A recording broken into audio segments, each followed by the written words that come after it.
Some people have lovely rubbish, don't they? How do you make money for nothing? Are you chucking that, really? We are, yeah. The answer could be hiding in the 20 million tonnes of household waste we throw out every year. Presume it hasn't come straight out of the sitting room, then? That's why entrepreneur Sarah Moore My colour? wants to get her hands on things before they hit the skip. I'm a passionate buyer, maker and user of old stuff, and I've turned that passion into a money-making business. I make new stuff out of old stuff, and I sell it for a profit. And with some of the country's elite designers and makers. What do you think? I think it's beautiful. Is that it? Yep. She can transform her finds into desirable, Absolutely amazing. valuable, Goodness, I love it. and let's hope, saleable items. Oh, my word. If Sarah is successful, then she can hand the profits back to the very people who had no idea there was cash to be made from their trash. I didn't dream it would ever come to anything like that.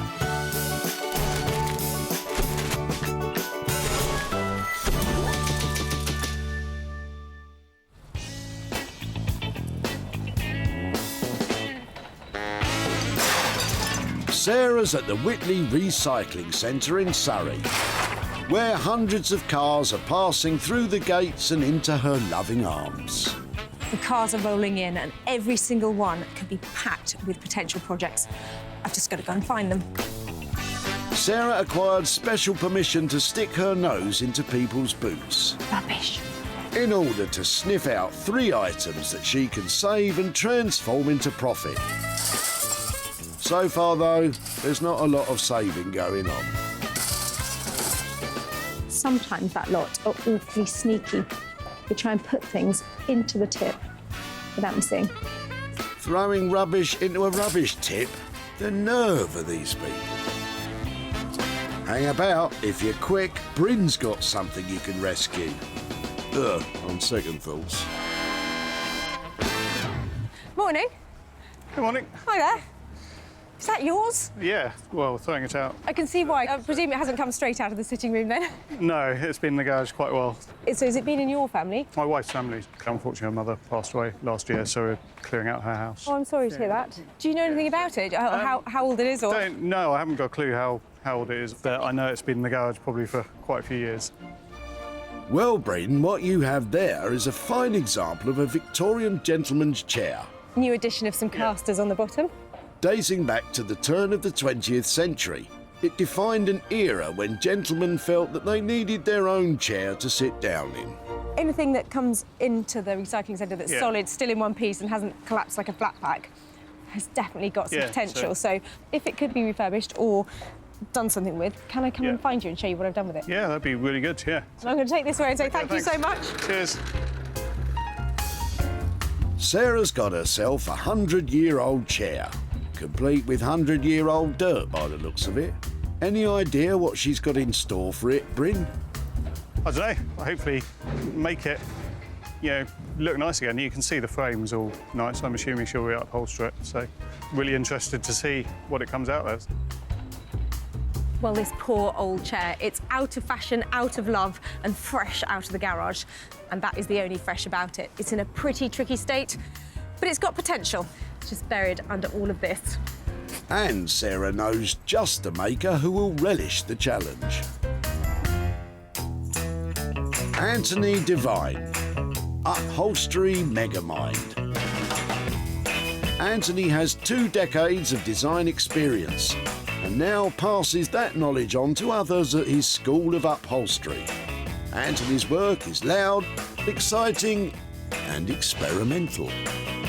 My style to somebody else's style is I try and avoid looking at other things. I try and avoid seeing what everybody else is up to. Now it's like in the workshop, come up with the idea. Do you know what? This is my idea and this is the best I could do. Judge me on that. I'll always get the job done. I might have to stay up late and do it. Yeah, with a few kind of twists along the way. Yeah, you don't mind a late night, eh? Well, you might want to bring your sleeping bag because this is on its way.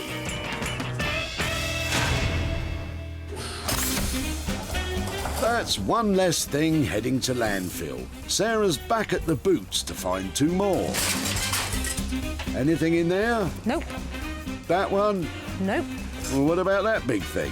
Definitely not. Oh, I give up. Keep going.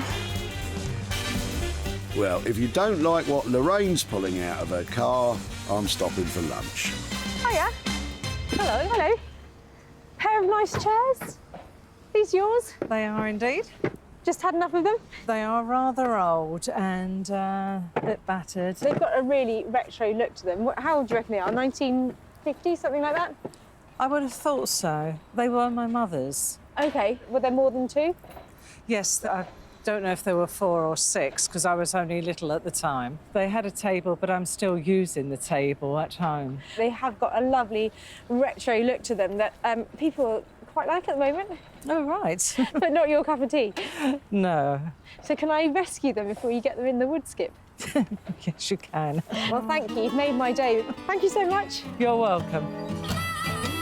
Sarah's bagged herself a pretty jazzy-looking pair of chairs. But what do you think is in store for them, Lorraine?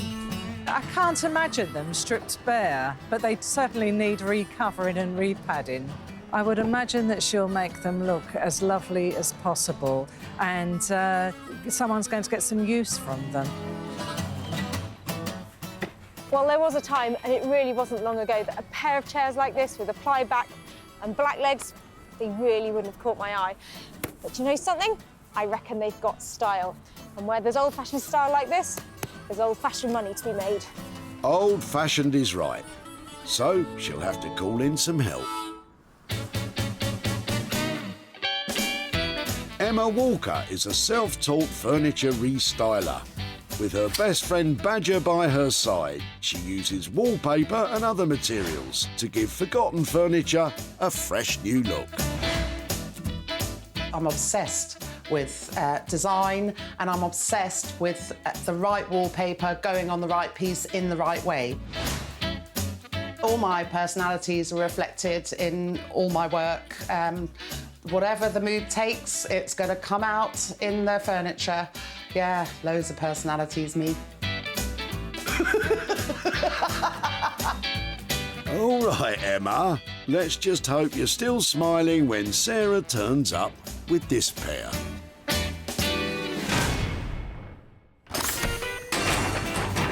That's 2 items now safely squirreled away.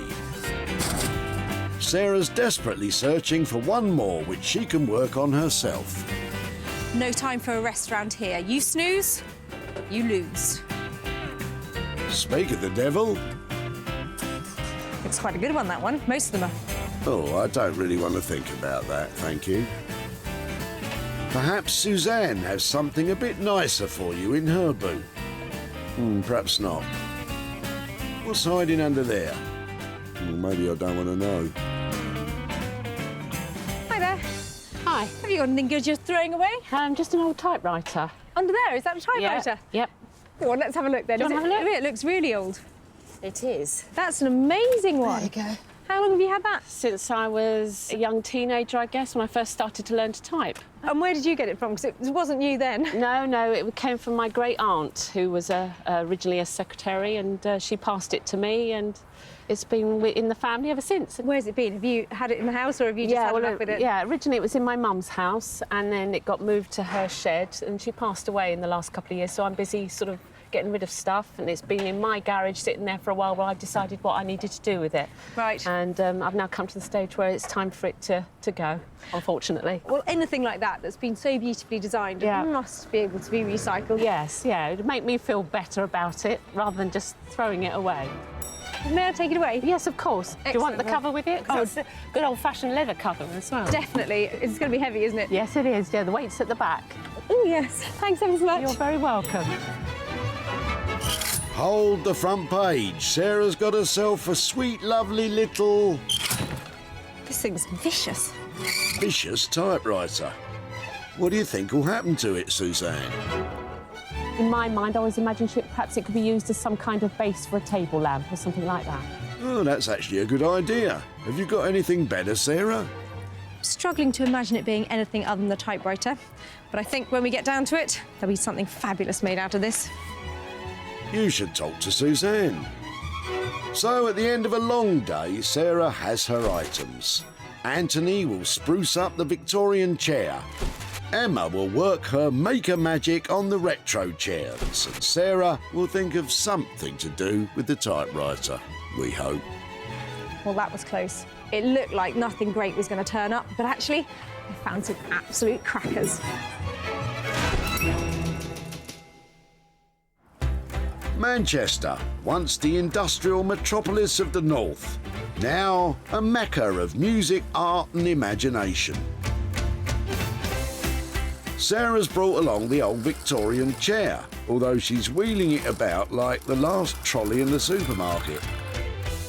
Perhaps upholsterer Anthony can give it some of that Manchester swagger. Sarah's on her way, and to be honest, I really don't mind what she brings anymore because she brings such a different range of everything. I'm quite open-minded on what her suggestion is, and we'll see where it goes with this one. It's going to be quite interesting. Well, you haven't seen the state of it yet. The wheels are coming off already, but this chair has potential, so I brought it to Manchester and to Anthony to take a look at it. You better not look too closely. So, I think it might have a gammy leg. it's not only the legs that are gammy. There's a lot of, I don't know, product on it. Pigeon product. Possibly. Possible pigeon product. How very TV-friendly of you both. It has some potential, don't you think? Slim at this stage, to be honest. Slim potential. I have got some ideas about it, though. Good. I like the little acorn details, and I was thinking, how about we make some beautiful botanical-inspired chair? Perhaps some funky print on it, maybe overstuffing the arms and getting rid of everything but the acorn, something like that? I like the idea of, botanical. I think if we were to try and strip back or restore the wood, we'd be forever, and it would just blow the budget, and we would never regain that. So, where do we go? Well, I know. Let's flock it. Yes! Let's flock it. Flock it. If we're still on the botanical, maybe some, acid green flocking. Ah, flocking. I'm with you now. Like the flocking idea. Flocking is the process of sticking thousands of tiny fibre particles onto a surface, Have you ever flocked before? which creates a fuzzy, veloury texture. You're going to flock the frame. Self-flocked. Please stop saying flock. Why don't I leave it with you? After all that, I think the plan is that Anthony is going to attempt the flocking himself and add botanical-themed fabric to tie it all together. Sounds expensive. OK, money? Around the 500 quid mark, to be honest. Any chance you can do 450? 475, we got a sales deal. Oh, go on then. See you soon. We're going to try and flock it ourselves, hopefully. We can do it, it'll look good, but yeah, another string to the bow. Well, that sounds exciting, doesn't it? I'm a bit anxious. It's a lot of money. I'm just hoping Anthony's a natural flocker, because that chair is going to have to look a mint if it's going to turn a profit. Anthony has £475 to update the chair. He can certainly talk the talk, but can he flock the flock? Well, thank goodness that's over. I'm really looking forward to not saying flock for a while. Oh, look, a collection of seagulls. Sarah's in Brighton with the pair of retro-looking chairs, hoping that wallpapering Wonder Woman Emma can slap on some style. Sarah's on her way. I'm looking forward to seeing her, seeing what she brings me. She always stretches me a little bit creatively. It's just as well you have Badger on hand for support. At ease, Badger. Well, I brought my 2 tired chairs to Brighton to see the papering princess. I'm hoping Emma is going to work her magic on them, and they'll be fantastic. Wallpapered chairs? Now I've heard everything. Hi, Emma. Hello, Sarah. How are you doing? How are you? Nice to see you. I'm well, thank you. Couple of tired old chairs. Do you think they're up your street? Do you want to have a look at them? They're a bit tired with this fabric and what have you, but they're actually in really good nick. They are. Ugly pretty, I think, but they could have a really fresh style, so I think you're the ideal woman. They could have some wallpaper on them, can't they? Perfect, I think wallpaper. Front, back, legs, everything. Not the seat pads. That wouldn't work. So would you really do the legs? Yeah, when I quite like these days going as far as I can with the wallpaper. Can sometimes look a little bit like I've really wrapped a present up very well. Well, I don't know what you two are laughing at. Who wants a chair that looks like it has to be unwrapped? That sounds lovely, but I think the paper choice is going to be key, isn't it? Because anything too chintzy is not going to suit these. I think shimmery, a glimmery, right on trend. Just go for whatever is naturally looking good. Pair of chairs, a total wallpapering. How much is that going to cost? I'll do both of them with the materials for 100, and you should be able, because they should look, you'll never find another pair like them. I don't doubt that for a second, Emma. If you can do it for that, I'm really happy, so just go for it. Thanks ever so much. Enjoy them. Yeah, Bye. bye-bye. I'm going to really enjoy doing these. I don't know if I'll mirror them, do them as an identical pair yet, but they'll be nice and shimmery, fresh. Well, that's a great price, and with Emma's big ideas, I reckon those chairs have got a fighting chance. Emma has £100 to gift wrap the chairs. Let's hope Christmas comes early and it's not a massive turkey. With our makers off and wrapping in Sussex. Sarah is back home and ready to start on the novel she's always wanted to write, about a brave dog called Bramble, who lies about in bed all day. Or maybe not. Well, I love this old typewriter, but its typing days are definitely over. It's seized, and that is not something you want to associate with a typewriter. It's got some lovely details. The letters on here and the typography is so nostalgic. So I reckon there's heaps of things to be done with this. With no plan in place, Sarah begins to dismantle the typewriter in the hope of finding some inspiration. Whoever invented this was really clever. It's got hundreds of bits on it. This typewriter was made by the Underwood Typewriter Company. They produced what is considered to be the first widely successful modern typewriter. I will not be putting this back together. In its heyday, it was the largest typewriter manufacturer in the world, and by 1939 had produced over 5 million machines. Well, I think those little keys are going to make fantastic cufflinks. They've got letters on, they can be personalised. They've got to have some appeal. Cufflinks. Sounds classy, but Sarah's not finished there. Well, I'm just trying to reclaim all the little bits with the letters on that actually hit the paper. Quite tough, but definitely worth retrieving if possible, because they're really sweet. That one's an ampersand. If I personalise them, they definitely get a chance of selling. With a full set of keys and type hammers, Sarah puts the body of the typewriter to one side to give the rest a good old scrub. Bramble's toothbrush. Don't worry, Bramble. I'm sure she means your old toothbrush. Well, with a little bit of elbow grease, these will come up really well. I love the way they look. The cufflinks are coming along, but what does Sarah have in mind for those letter blocks? These are so fiddly to work with, but I hope they're going to be worth it. So I'm going to solder a little hook on the top of each one and make them into tiny necklaces. So either somebody could write something with them, or you could just maybe have an initial. Cufflinks and necklaces from typewriter parts. That is smart.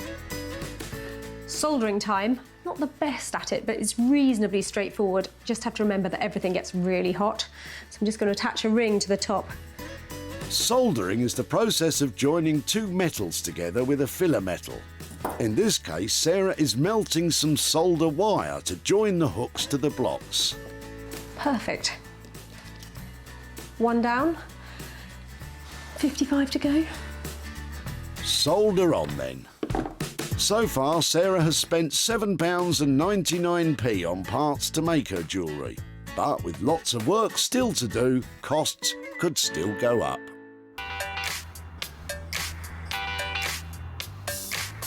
Back in Manchester, and it's flocking time. Well, nearly flocking time. Anthony needs to strip the chair first, and he's discovered that he's not the first person to have worked on it. I'm seeing all the hallmarks, a bit of a DIY job. This bit cut around here is completely wrong, but especially this. Any upholsterer with any credentials would definitely not put any wood on the bottom here. It's a quick way of shoring the whole frame up, so I'm worried that if we take this off, the whole chair is going to become wobbly. So there's only one way to find out, and that's start stripping. A frame that's going to fall to pieces. Great start. Anthony begins to remove the fabric and padding so that he can get a good look at the hardboard base, which may or may not be holding the whole thing together. Hopefully, when I knock this off, it's not going to find a wobbly frame underneath it. Hardboard does not make for the comfiest of chairs. Nowadays, elasticated webbing is used as base support as it's strong and, more importantly, flexible. So, Anthony, the hardboard is off. Is it holding together? To be honest, the frame is in not bad condition. Thank goodness for that. Next, Anthony is removing the fabric backing and armrests. So now we've got the fabric off, it's a case of making sure we've got all the tacks and the nails out, and then we can actually clean the frame, ready for the good stuff to begin. And by good stuff, I take it you mean time for the flocking. I can hardly wait. As Anthony struggles with his chair, in Brighton, Emma is hoping to have better luck wallpapering her pair. I do like doing a chair. I've usually got a chair or two on the go, and a pair is nice to have, so I'm going to really enjoy doing these. What's the first step, Emma? Yeah, take them apart, get to know them before we put them back together. We will rebuild you. With only a couple of screws holding the backs to the bases, Emma can easily remove... Oh, are you all right, Emma? Reminds me of when the dentist was getting my wisdom teeth out. He put his foot up on a chair to get the leverage. Oh, it was horrific. Ah, yeah, they put a tack in it. They put a pin in it there.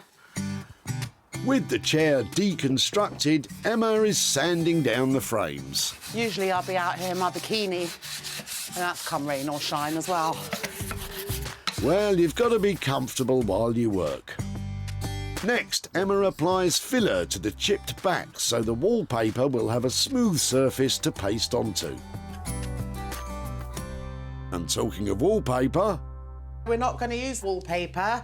In fact, we're not going to use any wallpaper at all. Surprise! We are going to use a tablecloth.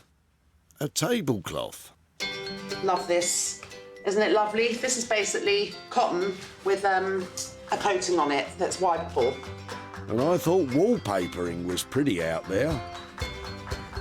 The good news is it's a very pretty tablecloth. I want as much of the design patterning as possible. I want it centralised. It's a print of a classic design by William Morris, the leading light of the arts and crafts movement. That's PVA, that's wallpaper paste. Emma is treating the tablecloth as she would wallpaper, first applying wallpaper paste to the fabric. I want it to soak into the cotton. And PVA glue to the chair back. Feels like it's going on nicer than wallpaper. Oh, this might be my new go-to. And I think I want these birds' beaks up as high as they can go. Once centred, Emma cuts through the hole in the chair back to release tension before leaving it to dry. So I'm really pleased that I changed my mind. I'm pleased with the way these are looking. Can't wait to see the pair completed, and I hope that Sarah likes them. With such a drastic change in material, let's hope so.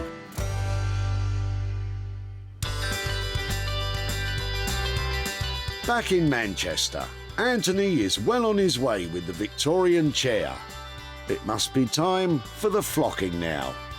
Or is it? So for what is quite a simple upholstery job, it's been one of the toughest decisions to make to know what to do with it. As you can see, I've currently done nothing with the woodwork. I've made a start on upholstering it. We're going to go slightly unorthodox. We're going to put the fabric on first, and we're going to see what it looks like, and then hopefully the chair will speak to me. Oi, Anthony, it's the chair here. Where's the flocking? Hopefully it'll say, use this, and then it will just look amazing. But before Anthony puts on his fabric, there's a few things he wants to take off. As you can see, I've got 3 casters, one of them is missing, so it's time for them to go.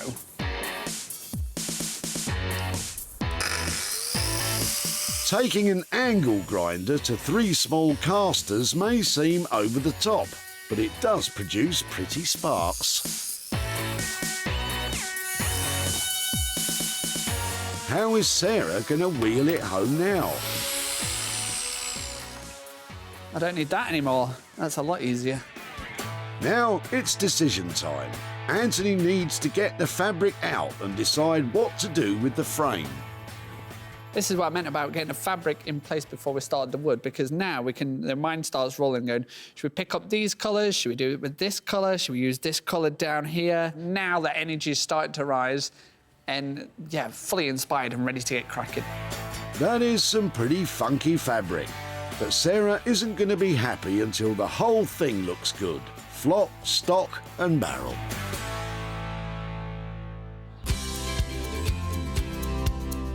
While it's all go for our artisans, Sarah's putting the finishing touches to her typewriter bits and pieces. Well, a lot of hard work has gone into making all of these pieces. Let's hope it pays off. When Sarah saved the typewriter, the old machine's glory days were well and truly behind it. But with a bit of imagination, it's back in action. Sarah has fashioned the keys into classy cufflinks. Using metal putty, she has painstakingly secured each character onto ready-made cufflink backs that she bought online. The letter blocks have been beautifully gold-plated, and the soldered hooks mean they're ready to attach to any chain. It's a shiny, stylish, and seriously inventive way to reuse the old typewriter.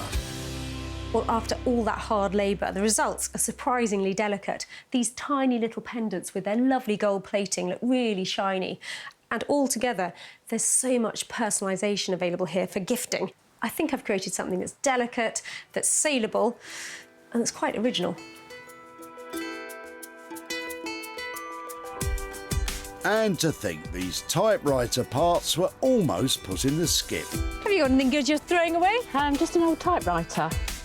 No longer working and taking up space in the garage, it had been passed down through Suzanne's family, and she was happy for Sarah to take it on. In my mind, I always imagined perhaps it could be used as some kind of base for a table lamp or something like that. Well, not quite. Sarah got straight to work trying to find a buyer for the jewellery. And it wasn't long before Jo snapped up the gold-plated letter block charms for her gift shop in Manchester. I absolutely love them. They're really unique and they go really well with the vintage typewriter prints that I'm selling at the moment. But did Sarah have any luck with the cufflinks? She's in Godalming in Surrey to show Suzanne the transformation and hand over the profit. Hi there. Hello, Suzanne. Sarah. Nice How to are see you. Very nice to see you too. Well, I was so pleased to see you the first time we met at the recycling centre with that lovely old typewriter. It was a very challenging project to start with because it was so well made. Yes. It was very difficult to take apart and do anything with. Yeah. So I ended up attacking it with hammers Oh, and okay. all sorts of things. To make these, your typewriter now looks like this, reimagined as cufflinks. Oh, what a wonderful idea. I took off all of the tabs, Brilliant. all of those bits on it where you had learnt to type, and Yes. also took off the hammers and had the little bits on the end plated to make charms for That's necklaces. absolutely fantastic. I wouldn't have dreamt you could do anything like that with a typewriter. That's amazing. Yeah, so do you think your aunt would ever imagined her typewriter would end up like that? She'd be over the moon. She'd be just pleased that it's still in existence, so that's amazing. Well, it's definitely in existence. In fact, it's going places. It's going to be going to weddings and parties and to all sorts of occasions because those cufflinks and the necklaces have sold. I've got some profit here for you. I have Wow. got £472 and a penny here. Goodness, that's amazing. I'm over the moon. I didn't dream it would ever come to anything like that. Oh, crikey. A bit of a surprise there. but Definitely. Is there something that you need to spend money on at the moment? Well, yes, I'm in the middle of a major DIY reconstruction in here, so, yeah, anything to go towards that is brilliant. Well, there's a bit there, and I Yes. hope that you enjoy that project because I certainly enjoyed this one. Yeah, thank you so much. Thank Absolute you. pleasure. Lovely Thank to see you. And you. Bye-bye. Thanks. Bye. Bye-bye. Sarah spent £62.99 creating the jewellery. The cufflinks all sold to private buyers, and along with the charms, they made a total of £535, giving Suzanne £472.01 to help with the DIY. Sarah has proved she can turn cast-offs into cash. Now she's back in Manchester, expecting to see a flurry of fantastic flocking from Anthony. But what are the chances he actually did it? Anthony? So Sarah's on her way. I think she'll love it, but it's not quite what we discussed. Well, blow me down. It was a case of what could we bring to the party, and we just invited everything. Well, I left Anthony with a massive challenge because that chair was tip-bound for all sorts of reasons, and I just can't wait to see what he's done with it. Let's hope he's pulled it off. When Sarah dropped off the old armchair, it was dated, dirty, and no one would have dared to sit on it. But now...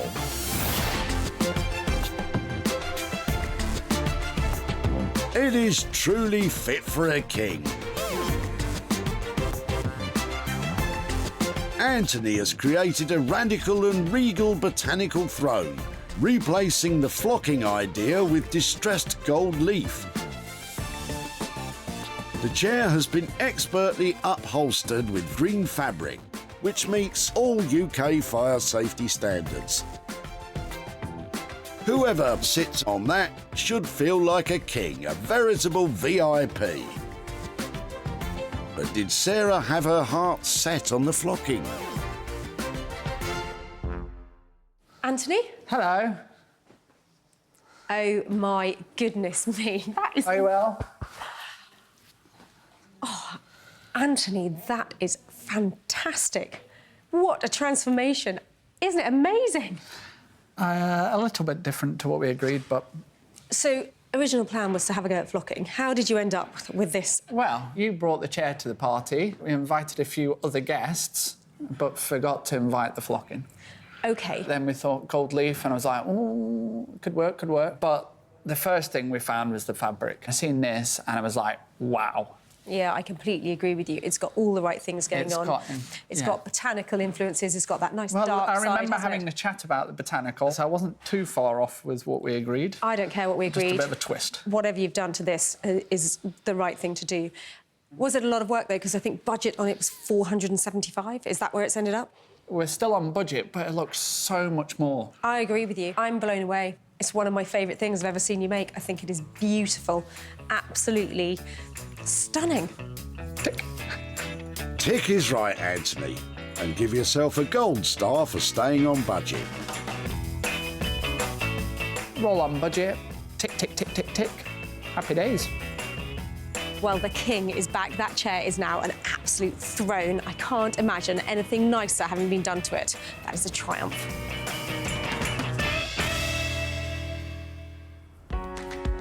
It was a triumph that could so nearly have been a tragedy if the chair had been dumped. Good morning. Hi there. Is that yours? Yeah, well, throwing it out. The chair belonged to Bryn's late mother-in-law, and he was delighted that Sarah wanted to give it a new lease of life. You can see the frames all nice. I'm assuming she'll re-upholster it, so really interested to see what it comes out as. Bryn was spot on about the upholstery, but even he couldn't have guessed that it would get the royal treatment. Sarah put the throne up for sale, and it was snapped up by an interior shop in Liverpool. And owner Elaine was royally chuffed. Absolutely thrilled. It's beautiful. The colour is so rich, and the distressed look of the gold is beautiful, stunning. Sarah's in Farnham in Surrey to show Bryn the regal renovation and to hand over some cash.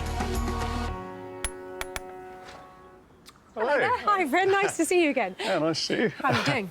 Yeah, good, thanks. Yeah, When I first met you, you were looking like you were at the end of a Yeah. massive job. Are you tidying out your mother-in-law's old house, so- is that right? Yeah, quite a large house, yeah. It's always exciting for me when a van turns up at the tip packed with stuff, and your armchair really caught my attention. Do you have any thoughts about how we might update it? Or... No, I've been really intrigued to see what you've done with it. I took it to Manchester to an upholsterer who's up there. So I've got pictures to show you of what he did with it. OK. He's called Anthony, and he made your chair look like that.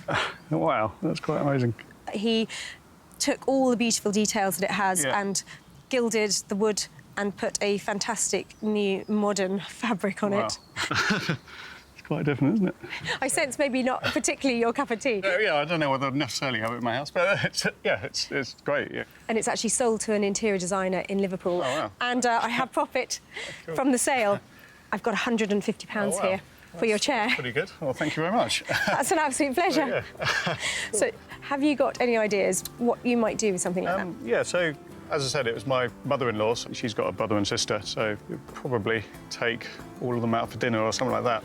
Have a fantastic time. Lovely to catch up. Thank you very much. Thank Cool, you. thank Bye-bye. Anthony came in on budget at £475. The chair sold for an impressive £625, leaving Bryn with 150 quid to treat the family.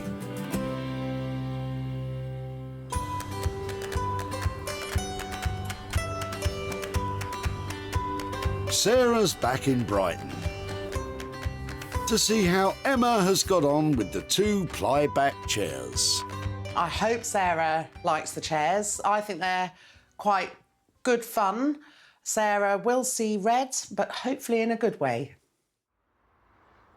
Well, I left Emma with a pair of chairs which could probably at best be described as ugly, but she's had some big ideas for them. Let's go and find out if she's pulled it off.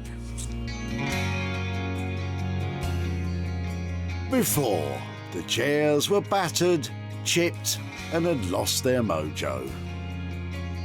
But now...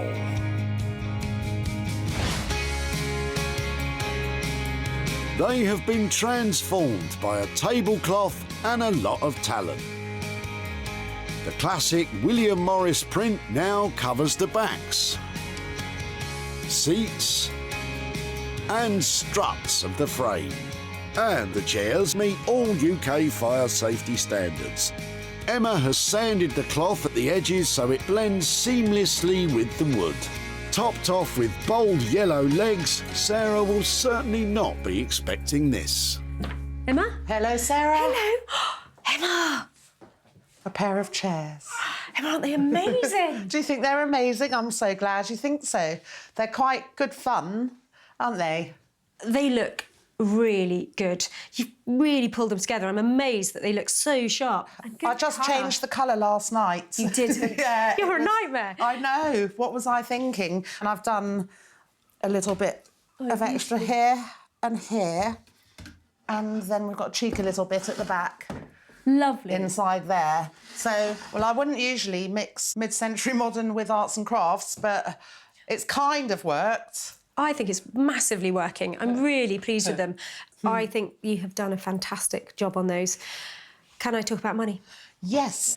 So how did you get on with the price? All in for the pair, £110. Yeah, that's a good price, Emma. Yeah. I think that you have turned a sow's ear into a silk purse, so I'm delighted. Brilliant. Thank you so You're much. welcome. What a pair of beauties. Good job, Emma. Well, that wasn't what I was expecting in the best possible way. Emma's nailed that. There must be a profit in those chairs. When Sarah met Lorraine at the dump, she pounced on her chairs. Hello. Hello. Pair of nice chairs. These yours? They are indeed. Lorraine was happy that Sarah spotted some potential. I would imagine that she'll make them look as lovely as possible, and someone's going to get some use from them. You were certainly right about that, Lorraine. And Sarah wasted no time in finding a buyer. Deborah from retro shop Tea and Roses in Bridge North loved the chairs. I saw the chairs and I thought they were great because at the moment we've got a real William Morris and arts and crafts feel going on in the shop, and I thought they'd blend in perfectly. Sarah's in Hazelmere in Surrey to catch up with Lorraine and hand over the profit. Hi, Lorraine. Good morning. How are you? I'm fine, thank you. Nice to see you again. And you? I was so pleased the first time we met to see those chairs coming out of your boot, because you'd had them for quite a while, hadn't you? That's right, they belong to my mother. They got them when they first moved into their house a long time ago. Any ideas what we might have done with them? No, I mean, just put in another cover on the seat, but no. Well, I'm really lucky I work with a lovely designer who's based in Brighton. He specialises in using wallpaper to update things. So I gave them to her, and I've got some pictures here to show you how they've ended up. This is what she's done with them. Ooh. Glasses on, close inspection. She has used a William Morris print to pattern the backs of them and found a lovely oilcloth to do the same on the seat and given them a complete new lease That's lovely of with life. the birds. What do you think of them? I think they're fantastic, but they don't look like the chairs. They do and they don't. They look really good. So they have gone off to a new home, and I've got some profit for you. So your chairs are delivering the £75 profit here for My you. goodness, that is incredible. Thank you very much. We're coming up for the Poppy Appeal, and I would actually like to put it in, because normally I do a collection, and I'd like to put it in my tin, if I may. Oh, lovely. Well, that's a great place to put that. It was all Emma's hard work. She did such a lovely job on them. The finish on them is amazing. Will you thank her, please? And thank you too. That's wonderful. Well, it's an absolute pleasure. Thank you very much for letting us have your chairs. Thank you. Bye-bye. Thanks. Bye-bye. Emma's costs came in at £110. Sarah sold the chairs for £185, giving Lorraine £75 to donate to the Poppy Appeal. Great result.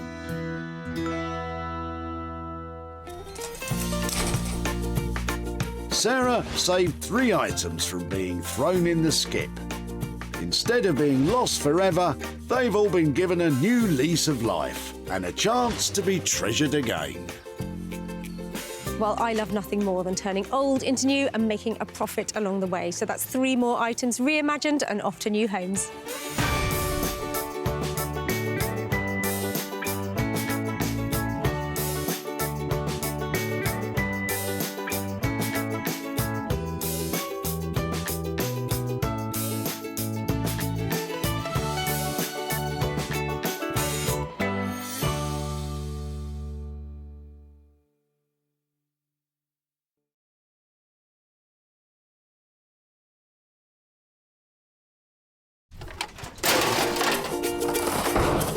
It's like waiting for the ships to come in, isn't it? How do you make money for nothing? You're throwing this away as well? The answer could be hiding in over 20 million tonnes of household waste thrown out by us every year. This is nice, though, isn't it? That's why reclamation expert Jay Blades wants to get his hands on things before they hit the skip. I've been a builder, I've been a philosophy student, and now I'm a furniture restorer. So I know more than most about transformation. I revamp the old into the new and then sell it on for a profit. And with some of the country's elite designers and makers, They do need a little bit of fixing. Yeah. A little bit of love. he can transform his finds into desirable, Wow, this is amazing. valuable, That's unbelievable. That's your door. and hopefully saleable items. You've done a brilliant job, mate. Brilliant job. If Jay is successful, then he can hand the profits back to the very people who had no idea there was cash to be made from their trash. I wasn't expecting that. No. Dear me.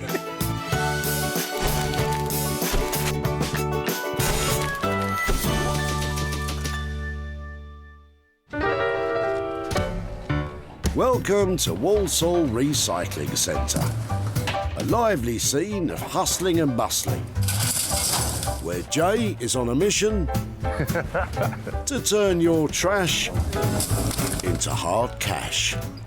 Now look at this. It's super busy. I don't know why I'm talking to you guys. I need to get out there and find some gems. But before you make a beeline for your local tip, take note.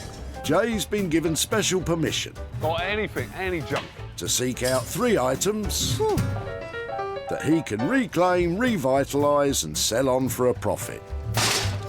What are you throwing away?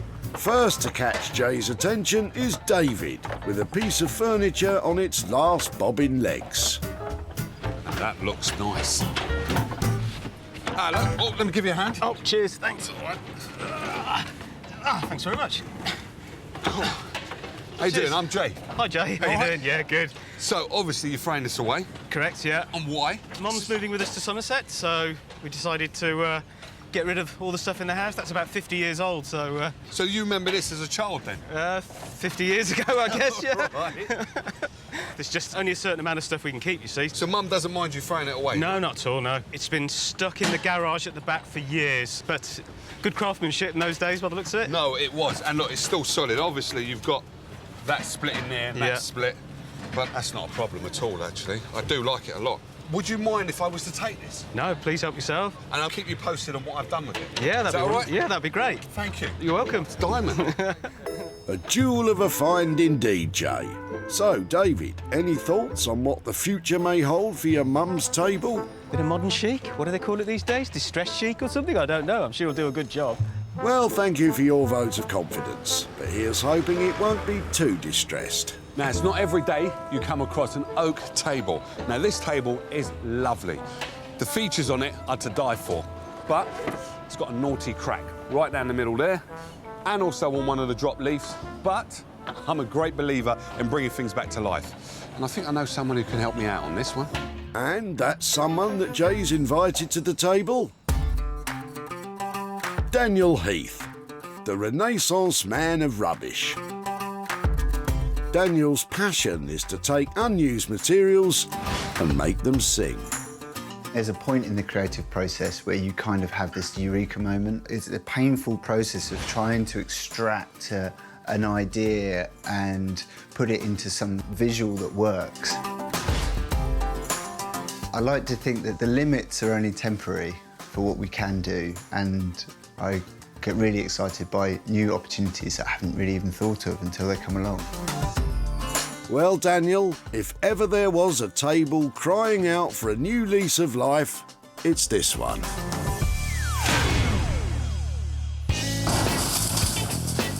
With one item safely tucked away, Jay's back on the lookout for enterprise number 2. And he's feeling pretty lucky today. Just found a tub of money. That's a bit too easy, isn't it? Right, let's go and find some real items. Good idea. Perhaps David can deliver with his trunk full of junk.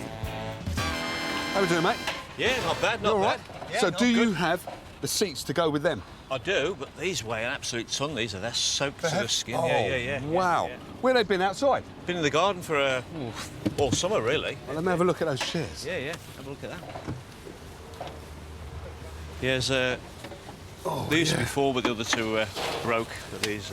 The other 2 are broken? Yeah, I chucked them away a long time ago. Yeah. Well, you like the look of them then, do you? I do like the look of them. You can tell that they've been outside because that's starting to lift. Oh, yeah, that's they're just starting basically to where the expand, glue aren't is, they? yeah, Yeah. expanded. But they're still solid, so Yeah. that's it's brilliant. Varnish has come off. Yeah, well, I did try and break them up before they came out, and I couldn't break them, so I just chucked them in. Well, that's like a good sign you couldn't break them. That's a really good sign. Yeah. So how long have you had these chairs then? They haven't always been outside, have they? God, no, they were in the house for many years. God, I've had them 20, 30 years, something like that. In fact, these came with my second wife. And she doesn't mind getting rid of these? She helped me load them, actually, so... Oh, yeah, she yeah, helped you load them? Yeah. So it's all right to take these? Absolutely, yeah. I'll stay in contact with you and let you know what I've done. Yeah, Is that'd that be all great. right? Yeah, I'd be interested, yeah. Diamond, Okay. sorry about the wet hand. That's all right, not a problem. Right. Yeah, you're welcome. I'll be back for those seats as well. OK, yeah, I'll get those out for you. Cheers. Thank you, kind sir. But what do you think he'll do with them? I'd like to see them back and functioning, to be honest. We only got rid of them because they didn't fit anymore, you know, and we had a new table. Yeah, I'd like to think somebody can sit on them in the future, yeah. So 4 would have been a lot better, but 2 is better than none at all. I think in the right hands, these are going to look amazing. And Jay has 4 hands in mind that could be perfect. It can only be Katie and Richard. Husband and wife team Katie and Richard not only have love for one another, but also for creative reclamation. And they're sharing it with the world. Their passion is to take unused and unloved items and make them sing. I do have a tendency to go quite crazy, and maybe a little bit crazier than you, that'd be fair to say, and you're good at reining me in. Our skills are sort of complementary, I think, Yeah. as well, rather than overlap, so Yeah. we don't tread on each other's toes. It's very egalitarian, as long as he does what I tell him to do. I think it's all right, isn't it? It works well, yeah. She's in charge. Well, someone will need to be for this challenge.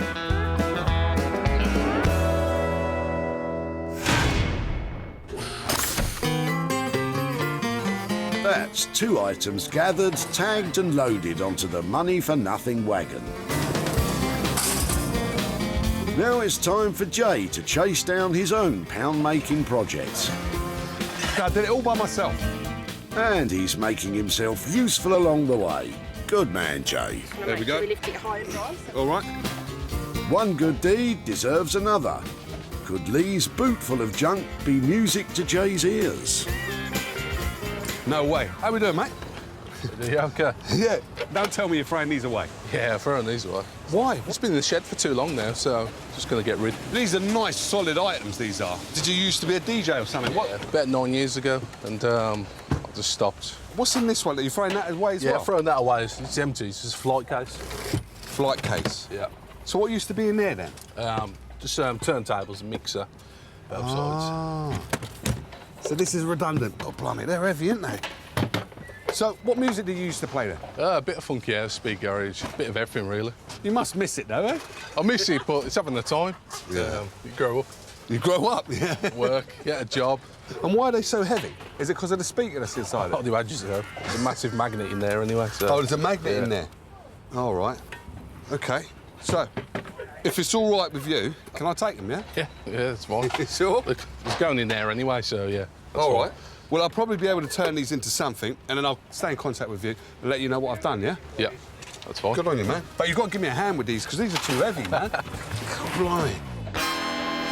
A little less complaining, please, Jay. A great find, though. What do you think's in store for them, Lee? Be interesting to see what you can do with it. Can't see what you can do with it, but it'll be interesting. So these are so cool. What we've got is a massive long flight case and 2 industrial speakers. Now, they are heavy, just take my word for that, but I'm really excited about these ones. I think I could turn this into something amazing. That makes it 3 items banked. Daniel will take on the table. Katie and Richard have the chairs to transform. And Jay will work his magic on the old DJ kit. Now, that's it, done and dusted. Got 3 good items in the bag. Let the games begin.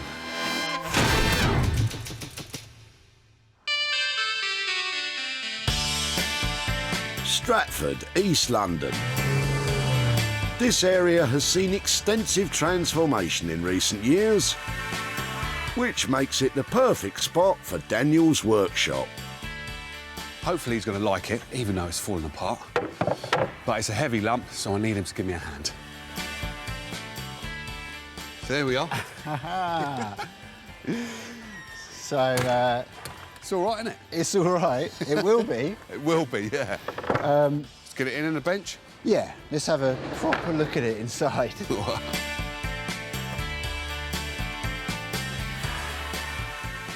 Righty. Okay. Can do something with this? Yeah, just, well, we managed to get it in here without it falling to pieces. Yeah, anything so that's more. Encouraging. Well, this side looks like it's going to fall apart at any time. Yeah. So it's the individual bits of timber that are just separating from each other, aren't they? Yeah, that's all it is, really. And they're not split. They're good bits of wood. The idea that I was thinking of is just having one of your lovely prints on top. So you coming up, because when it is all glued together, you've got kind of like this beautiful oval shape, which would be quite nice, I think. It's a nice... Look at that. That's a big shape, isn't it? Yeah, it's a nice surface area, for sure. Lovely. Yeah, OK. But you've got to do the work, and then you've got to kind of fix it as well. Yeah, I think I should probably think of them as two separate activities. Right. Sort it out first. Yeah. And then add something to it. Yeah. But yeah, there's loads of... You've done well, because there's... Oh, you like it? Yeah. Oh, cool. There's flat surface area. Yeah, there is. That's... And there's lots of it as well. Yeah. Excellent. Daniel likes the table, but will Jay like the budget? If I can have 400, then I know that I can do the work on it properly. Yeah. And get it really, really beautifully put back together. Yeah. Then with a real signature print on the top, and do something special with the underneath as well. So basically, what you're saying to me is you're going to fix it, you're going to make it look cool. Yeah. And you're going to make my job selling it easier for £400. Yeah, I think so. Stick it there, mate. I'm going to get in there quick. Absolutely, Jay. You know a good deal when you hear one. Jay's left me quite a good project, I think, because it's made of really good material, but I'm yet to discover to what extent, you know, it's wonky and it's falling to pieces, basically. Now, Daniel seemed really pleased to take on that old rickety table. Now, for £400, he's going to turn it into something amazing. I just can't wait to see the results. Daniel has agreed a budget of £400 to transform the table. Jay is leaving him to decide on the vital print design which could make or break this project.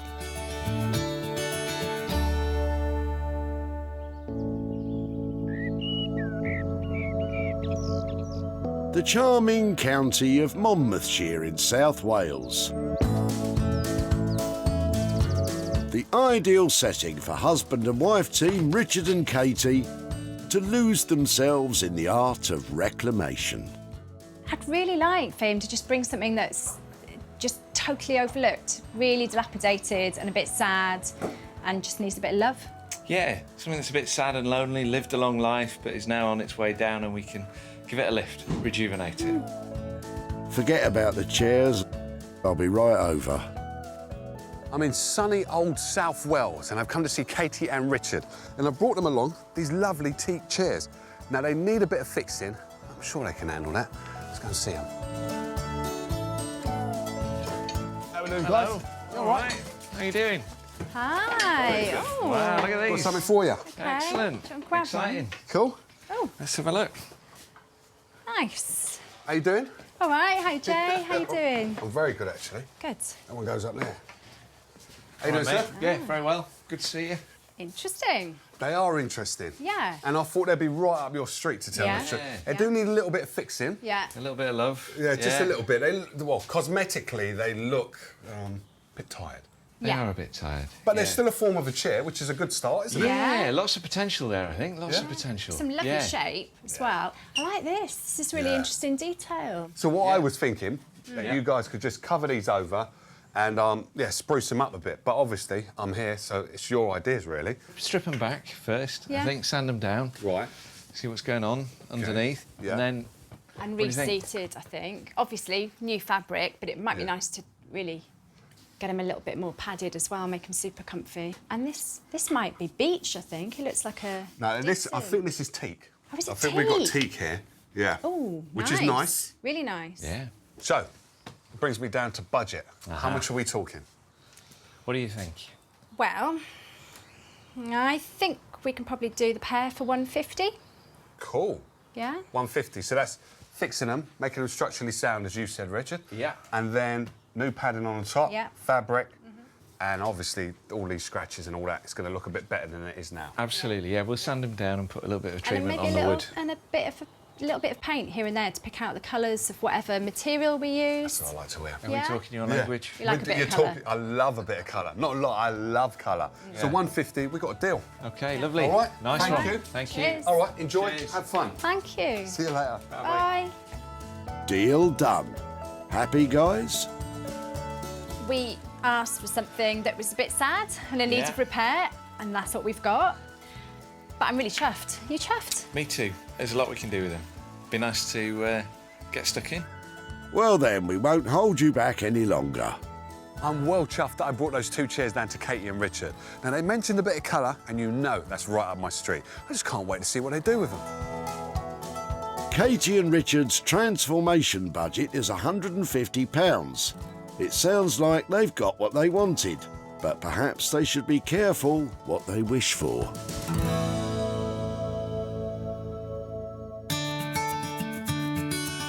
Wonderful Wolverhampton, the creative hub that Jay calls home. The man himself is at his workshop and is raring to get started on the old discarded DJ gear. It's a nice little DJ set, this is, but its partying days are well and truly over. What I'm intending on doing to this is turn it into a luxurious dressing table. Now, when I open this up, basically, this tells me it's a dressing table because you've got compartments here and storage. On the back there, it's just going to have one long mirror and with some lights, simple. Add the legs on, give it a height. Then for the speakers down below, I'm going to turn those into bedside cabinets. So you'll have a whole bedroom suite set. That's cool, isn't it? Too cool for school, Jay, or even the bedroom. First things first, what I have to do is clean this and just get rid of all the stuff I don't want in here and tackling the outside as well. Because what I'm going to do here is I'm just going to give it a uniformed colour, but really make a feature of these corners.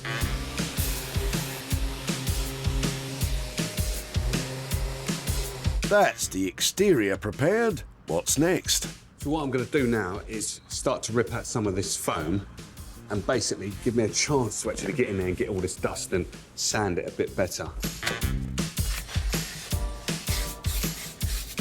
So that's both of them rubbed down, ready for the primer. So the mirror part and also the dressing table.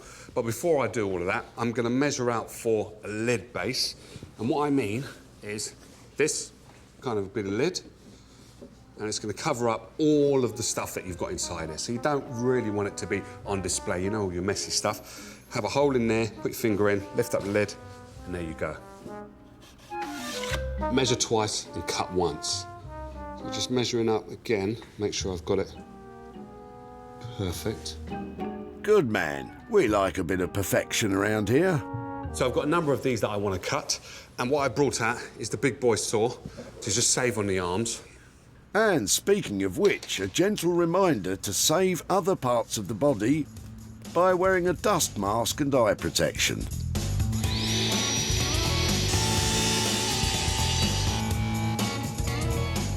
So I've got all the sides cut, and now just slotting them in place, because this will be a perfect base for the actual lid on top. And it just makes it look a lot more neater. And then obviously, once I've got a bit of paint on there, that's the same colour as the inside, then should all go according to plan. Shoulda, woulda, coulda, Jay. Let's not get ahead of ourselves. But I have to admire your optimism. So now I've taken the sides out, you can see the compartments working really well. Just need a splash of colour, lids, legs, back, mirror, lights. God blimey, there's a lot to do, isn't there? There certainly is. You'd better get those sleeves rolled up. And with £26.50 spent so far and a lot of work still to be done, you may be running the risk of having to give yourself a bit of a dressing down.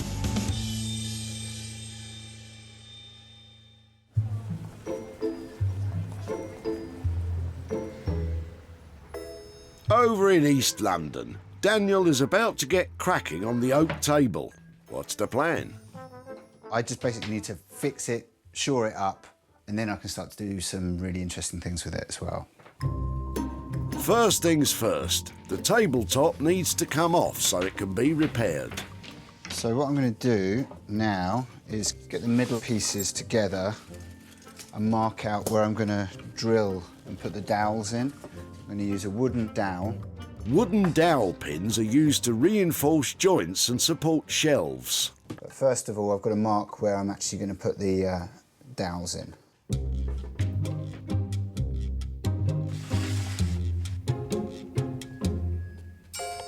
So I've got this tool, which is basically a guide for doing my dowels. So it will just make sure that the dowels are in the same height on both pieces of timber so that they'll marry together. Ooh, very clever. So they seem okay. Calibration confirmed. Lashings of glue now required. That feels good. I'm pleased with how it's come together. What I need to do now, you can still see there's a gap, and that's where I'm going to use these ratchets to basically ratchet these so that they're joined together, and they should hopefully end up with a really, really nice join. With the tabletop set aside to dry, Daniel turns his attention to the legs. It's really satisfying. It's so nice to see a man happy in his work. Great. So far, this table doesn't appear to be giving Daniel any problems. I'm just going to show you one small part of this kind of process that I'm going to do to it that's going to transform it. And I'm going to apply gold leaf to these sections here. And the first thing that I need to do is I need to apply the glue to the surface that will stick the gold leaf on. Daniel is brushing the glue into all of the creases and folds of the bobbin legs to ensure an even coverage when the gold leaf is applied. Stick it all the way around. So as you can see, it's a really time-consuming process. Time-consuming and fiddly, you say? Nothing like a little pressure to help get the job done.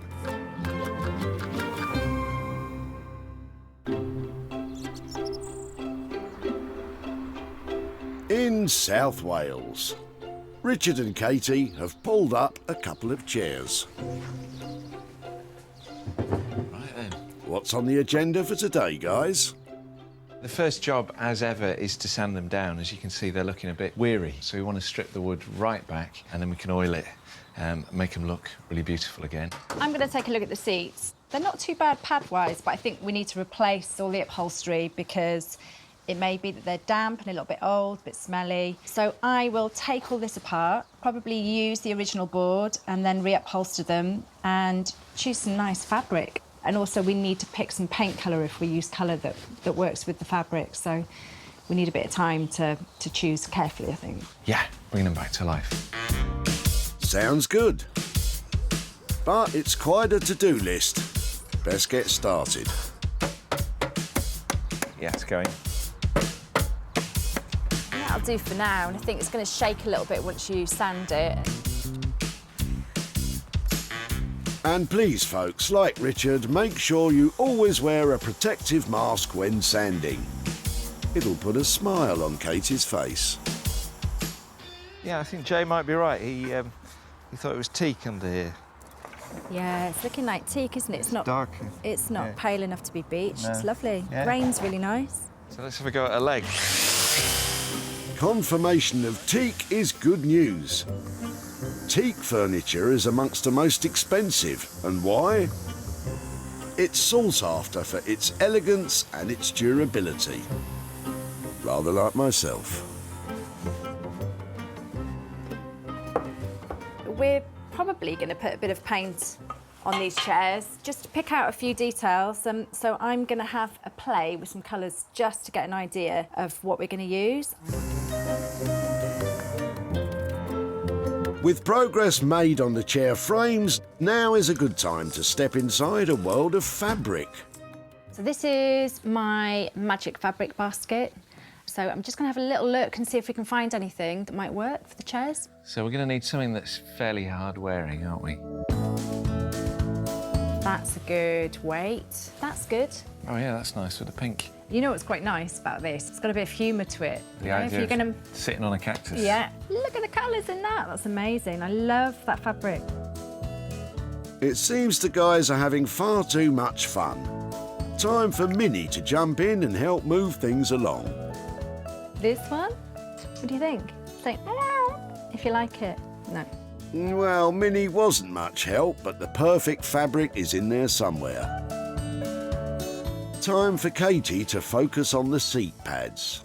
I want to keep the wooden base, and I'm just going to take off all the covering, all of this slightly manky material that we've got on that we're not going to use. See what's underneath. This is chipboard. You can see straight away that it's suffered a bit of damp.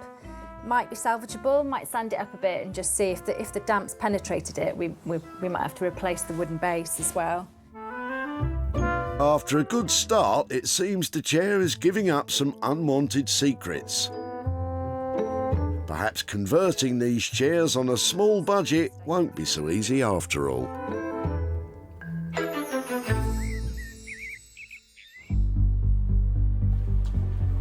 While the artisans continue to work hard on their items, Jay is putting the finishing touches to the flight case.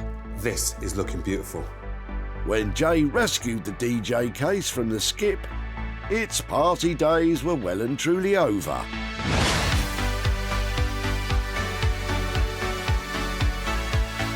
Fun, functional and well and truly funky. Jay's joinery skills have turned this from a cast-off case into a dapper dressing table. Standing on a set of sleek legs, it comes complete with new compartments. Alas, the speakers didn't make the grade, but Jay put all his focus into the case, and the dressing table can now play its part in many more nights to come. Happy, Jay? Now this has come out exactly the way I wanted it to.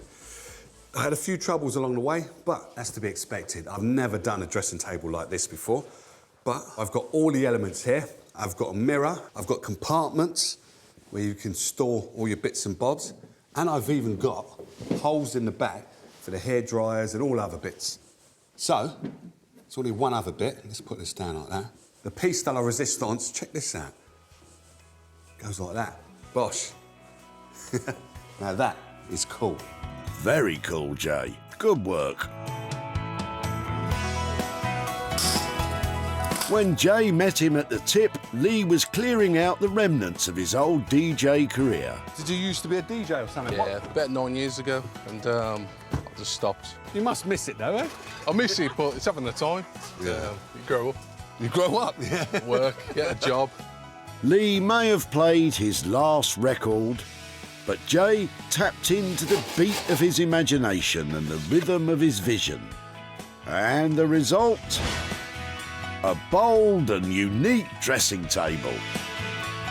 The lights have been pat tested, ensuring that it complies with all UK safety standards. Now Jay is back in Walsall to see Lee and show him the transformation. How are we doing? Oh, you're all right, Joe. You all right, mate? You okay? Yeah, very good. So, do you remember your, what was it called, your DJ set that you brought down? Yeah. So how long have you had that for? About... can't remember how long, but it's been in the shed for about 4 years. Oh, is it? 4 years? It was about, I think I've had about 8, 10 years. So your DJing days are over then? Yeah, definitely over. Well, I took it on myself, that flight case that you had, and the speakers. I didn't do much with the speakers. As a matter of fact, I didn't do anything with them. But what I did with the deck was that. Turned it into a dressing table. So what you've got, these are 3 compartments. You lift them up, and then you put all your storage in there. That looks good, that does. And then you've got your mirror there, where the lights, you can change them, and it's LED. That's pretty good. You like that, yeah? Yeah, yeah. But the sad thing is, I think it's cool, you think it's cool, but no one's bought it. No one's bought it yet? No one's bought it yet. Yet. And that's the word I like to hear, because basically, I will get this sold, and as soon as I do, I'm going to send some money your way. Awesome. Is that all right? Yeah, yeah, yeah. Nice All one. right? Cheers, Jay. You take care, Nice man. one, you take care. All right, mate. See you later. Now, Lee was impressed with the transformation, but we didn't sell it. Now, I'm a little bit gutted about that. Onwards and upwards, I'll get that sold. Jay spent £86.49 on materials. And although he hasn't had a buyer yet, as soon as he does, the profit will be making its way to Lee.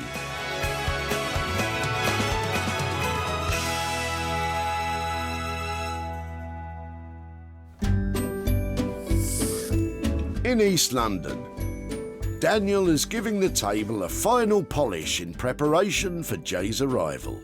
Jay dropped me off a table that was in a bit of a state, so I think he's going to be really pleased to see it kind of put back together in one piece, and yeah, I hope he likes what I've done with it. Well, Daniel, we're about to find out. I'm here to pick up my broken drop leaf table. Now, Daniel said to me he's going to give me something special. I'm just hoping he's done that, and he's put the table together again. After years of loyal service, it seemed this table's dining days were over.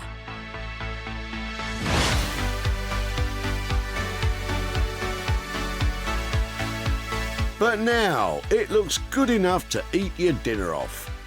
To turn the fractured furniture back into something functional, Daniel toiled day and night to repair, restore, refresh and renew the old table.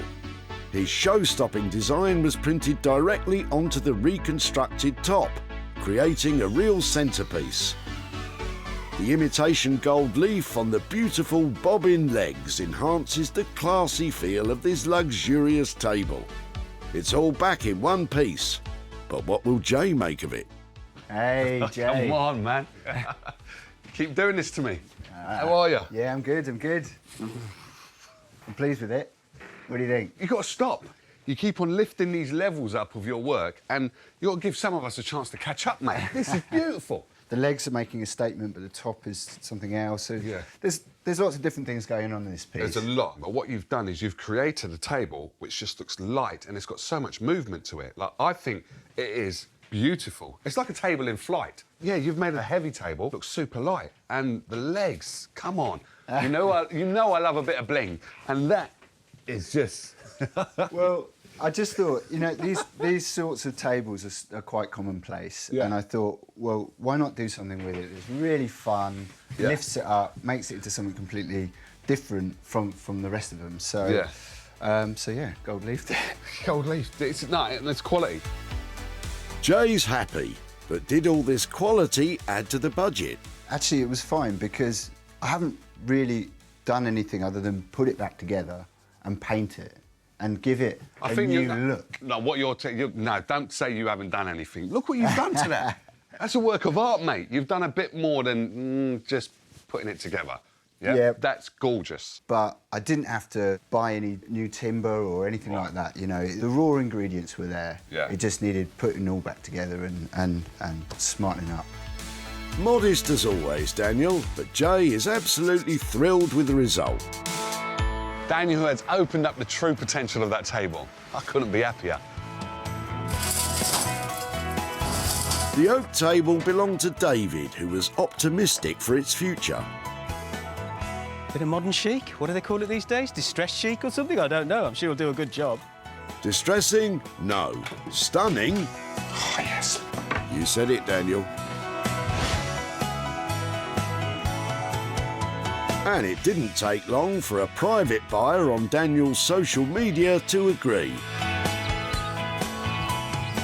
Now Jay is on his way to see David to hand over the profit. Hello, Dave. Hello again. How you doing? I'm well, and you? I'm very well, Good, actually. good, good. So how you been then? Yeah, not too bad, not too bad. So do you remember the table you brought to a recycling centre? We were actually emptying Mum's house. OK.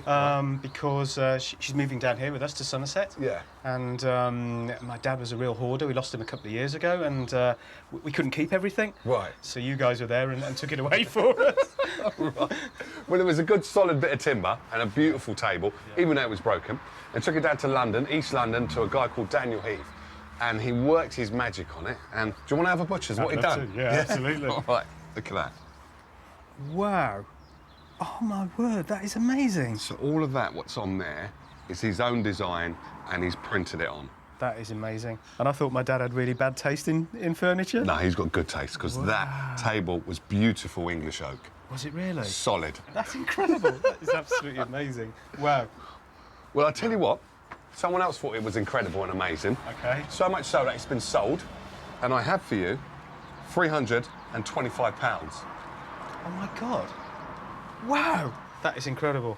My mum's going to love that, because I'm wanting to go away on holiday this Christmas. Right, yeah. So, there we go. It's my mum's table, and right. her and Dad bought it. OK? Sorry, yeah. It's cool. Yeah, it's incredible. Yeah? Amazing. Absolutely amazing. She's going to love it. No, that's good.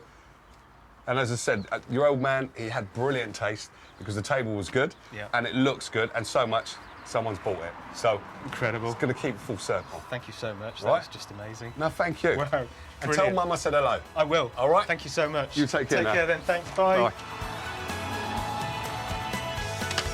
I think David was impressed with that transformation and the emotion that he showed because it was his father's table. Now that was touching.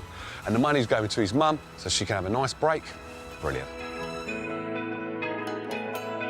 Daniel charged £400 to transform the table. The table was bought for £725, leaving a £325 profit to go towards David's mum's holiday.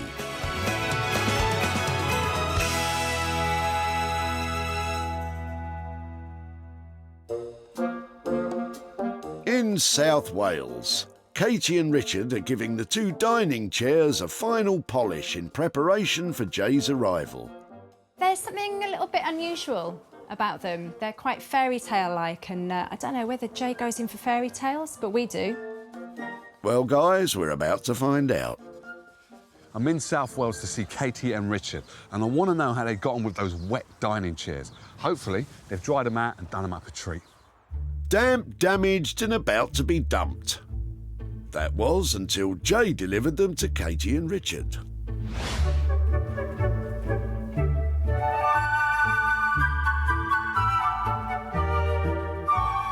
It seems fairy tales do come true.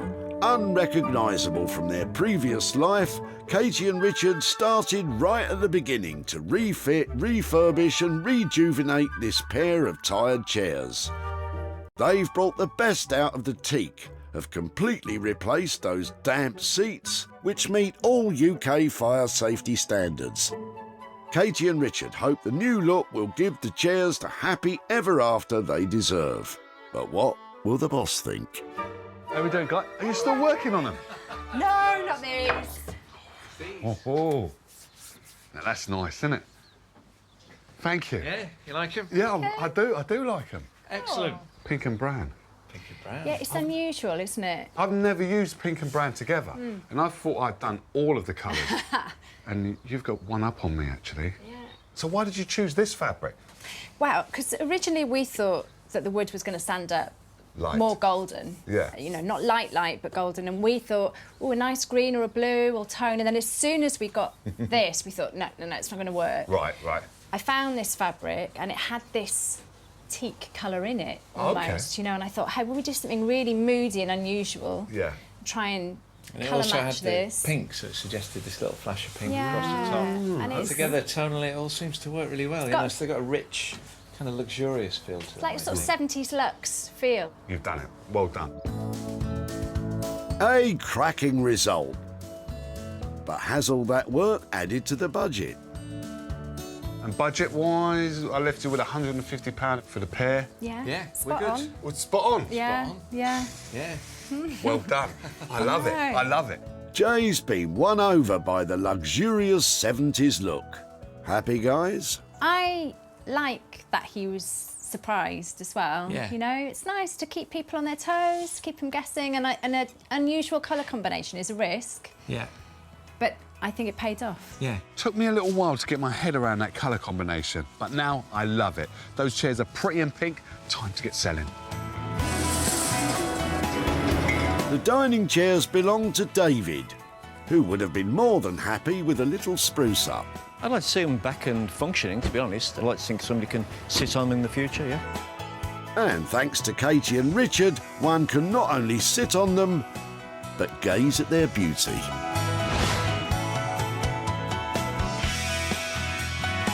No wonder that Lovely and British, a gift shop in Southwark, London, said, "We'll have those, thank you very much." Owner Lorna was delighted with her purchase. Oh, they're lovely. Really pleased. They're going to fit in well with the shop. Now Jay is back in Walsall to hand over the profit.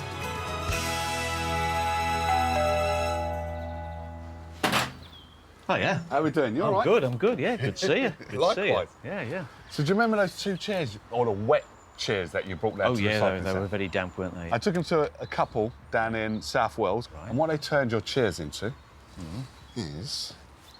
Have a look at this. Good grief. It's those chairs. That's incredible. They're matching, they're matching pairs. The aren't they? matching pair. Fantastic. So they've got the pink on the back, Yeah. and they've cleaned them up, and the seats, they just got rid of them. They're because- reupholstered, are they? As well? Yeah, reupholstered, Yeah. new base, because the base was all wet. Yeah. Rubbed them all down, re-oiled them, paint, new upholstery. And there you go. Fantastic. I'm pleased to tell you, Yeah. I was able to sell those. Oh, right, OK. And I've got for you Yeah. £115 Good grief. profit. That's fantastic. Right, that's brilliant. all right? That is excellent. In fact, that's... What are you going to do with that? Well, you might have seen my prostate cancer badge. I'm doing a okay. cycle run for that, so that'll go in my sponsorship. Oh, is towards- it? Yeah, yeah. So that'll go towards cancer. So how far are you riding? Where are you going? I'm doing the Grand Depart, which is a mirror of the first stage of the Tour de France next year. So it's 195k. Yeah. In one day you're going to do one that? day, yeah. God blimey, well, Yeah. you could best get some practice in I then. shall, yeah, All right. yeah. That's fantastic. Cheers. Thanks a lot. No You take problem. care. Thank you. Bye. Bye-bye. Now that was a great result. Dave was thoroughly impressed with regards to what we did to his chairs, and also the money's going to a great cause. All-round winner. Katie and Richard kept to their £150 budget. The chairs were sold for £265, leaving David with £115 to put towards his charity event.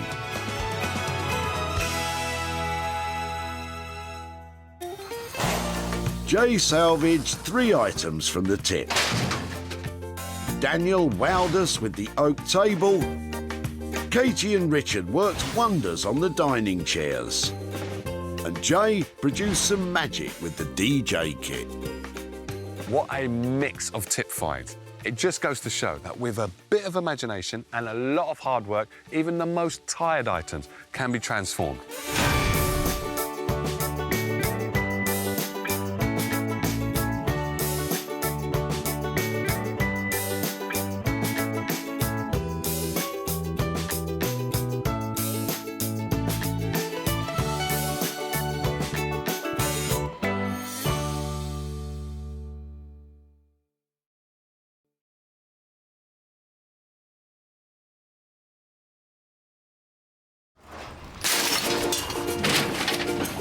Now that is what I like to see.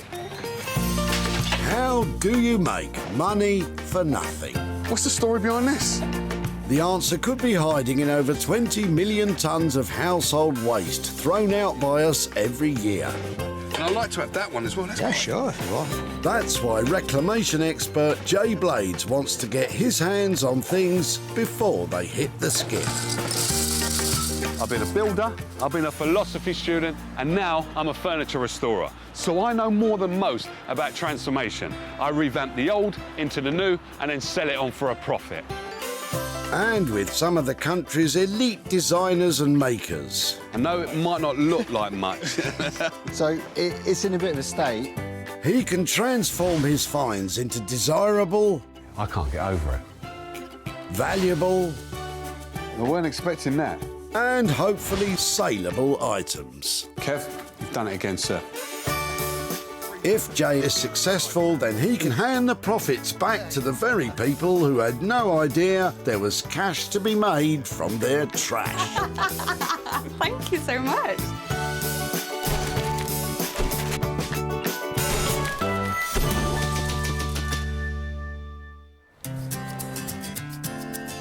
Welcome to Altrincham Recycling Center, a non-stop hive of activity. Jay is on a mission to turn your trash... What's this, out of a garage or something? Yeah. ...into hard cash. I'm looking for some lovely treasure that I can transform into something amazing. But before you make a beeline for your local tip, take note. Jay's been given special permission. See you later, mate. To seek out 3 items... I hope he's not crushing any of the good stuff. ...that he can rejuvenate, repurpose and sell on for a profit. First to pique Jay's interest is Darren, with this conservatory 2-seater. God blimey. You all right? This thing that... Where is this from, then? From my house. From your house? Clearing out, yeah. So how long have you had it? About 5, 6 years now. So we're just getting rid of it. There's nothing wrong with it, though, that I can see, is it? It's all right. Well, yeah, but I just, you know, when you need it out of the way. Yeah. Where did you buy this, then? I actually bought that online 5 years ago. Brand new, yeah? Yeah, yeah. Was this comfortable? Very comfortable, just changing over. So what was this, in the conservatory? Conservatory, yeah. So you've had this 5, 6 years, nothing really wrong with it. Yeah, I'd like to take it, if it's all right with you. Take it if you like, yeah. Yeah? Yeah. And I'll stay in contact with you when I turn it into something good. All right. Cheers, mate. All right, no problem. Good luck. All right. A pleasing first find for Jay. But what do you reckon he'll do with it, Darren? I've no idea, but it might turn it into something beautiful. You know, there's money in trash, isn't there, these days? So somebody's trash is another person's treasure. I've had my use out of it, so good luck to him. Thank you, sir. That's very kind of you. What do you think, Jay? So I've got a nice, tidy little conservatory sofa, but it's looking a bit dated. Once it's spruced up, I guarantee you, this is going to look gorgeous. And the man Jay wants to revive this recliner? Simeon Horton-Smith. Simeon has been making waves in the upholstery world, mixing classical techniques with fresh modern design. His passion is to give old furniture new life and a chance to be loved again. I think I have a good attention to detail, which I think comes through into the chairs. Sometimes I can't leave them alone until they're perfect. I think the way I look at it is, if it's not good enough to go into my home, I wouldn't want to put it into anybody else's home. An admirable attitude. But he might have a little rethink once he's had a look at this one. With one item safely tucked away, Jay's on the lookout for number 2. And he's keeping himself amused in the meantime. I'm ugly, no, you're ugly, and you stink. Just a bit of trash talk. If you're quite finished, Jay, Talia and Sasha are here with a car full of cast-offs. Hello, ladies. Hi. Hi. How you doing? I'm Jay. I'm Talia. Talia? Yeah. Sasha. All right, cool. So, Hello. you've got tiles. Yeah. Where are these from, then? You've been doing tiling, haven't you? No, the opposite. Untiled it. Did you really take these off the floor? Yeah. So how many have you got in here? About 25. And obviously they've come out of a bathroom. Yeah, is that right? bathroom. Yeah. So whose bathroom is it? Mum. Mother's. It's the main mother. one. The main one of the house. The main shared lady. Bathroom. Yeah. The shared bathroom. Yeah. Is it all right with you if I take these? Yeah? Yeah, sure. Take all of them. I'm going to try and make something out of them, and then I'll come back and show you what I've done. Yeah, that sounds good. Is that cool? Yeah. All right, thank you. Good man, Jay. 25 bathroom tiles, the perfect material for building... help me out, ladies. No idea, but I'm very intrigued. I look forward to, hopefully, him doing something fabulous. I'm hoping for a life-size sculpture of myself in slate. We shall do our best, Sasha. I'm sure we're going to be able to make something out of this because we've got so many. they're durable, hard-wearing, and there's money to be made off these. Sounds just the ticket. And Jay knows the man to bank on to create something great from his slate. Daniel Heath. Daniel has a passion for all things salvaged and sustainable. He's an award-winning wallpaper designer who loves adding artistic flair to bespoke furniture pieces. I love working with salvage materials. Salvage materials come with an inbuilt narrative and a story. They've had a life. They've got baggage. You discover a lot about the material that's salvaged when you're working on it. You know what's happened to it in its lifetime, and you know what you can do to bring it back to life. Well, Daniel, those tiles have had people walk all over them their whole life. Time for a change. 2 items loaded into the money for nothing van. Now it's time for Jay to search for his own pound-making project. Whenever you're ready, Jay. God blimey. Oh, that's heavy. What is that? Maybe David could add some more weight to the proceedings and open up some new possibilities. I do love a door. How are we doing, sir? Oh, hello. All right. Fine, thank you, yeah. I'm Hi. Jay. You all right? Hello, Jay. So what are you doing with this then? Throwing it away. Probably been in the house since the mid-60s, but we've replaced it over the weekend. This is a solid wood door, isn't it? It is, apart from the glass. Yeah. So my wife was concerned that someone might smash the glass and get their hand inside, Yeah. so now we've got a solid door instead. All right, well, let's get it out. Let's just stand it up there. Oh, see that? That is nice. I do like that, yeah. Hold on, it's got another colour on there. Yeah, it's red. Oh, I like it. Cool. So you don't mind if I have this? We were only going to throw it away. No, well, you're going to throw it in this direction now. Okay, well, that's fine. Sir, thank you. I've got this. I'll have this. Right, yeah. You take care now. All right. Bye-bye. Bye. Tremendous work, Jay. Is David glad to see his door go? Well, I'm very surprised that he wants it, and I've no idea what he's going to do with it. Fair enough. So yes, you're right. It is a door, and we've all thrown one of these away, but this, I believe, should be knocking a nice profit for me because it's solid. Look at the timber. We've got loads of it. I can either use the bottom bit or I can use the top bit. With so much potential, how could I let this end up over there? No way. No way, no sir. Jay has his 3 items banked. Simeon will take on the sofa. Daniel has the tiles to transform. And Jay will work his magic on the old door. I've got 3 items. They're not looking great, but with the right imagination and a bit of elbow grease, I guarantee you they'll be turning a profit.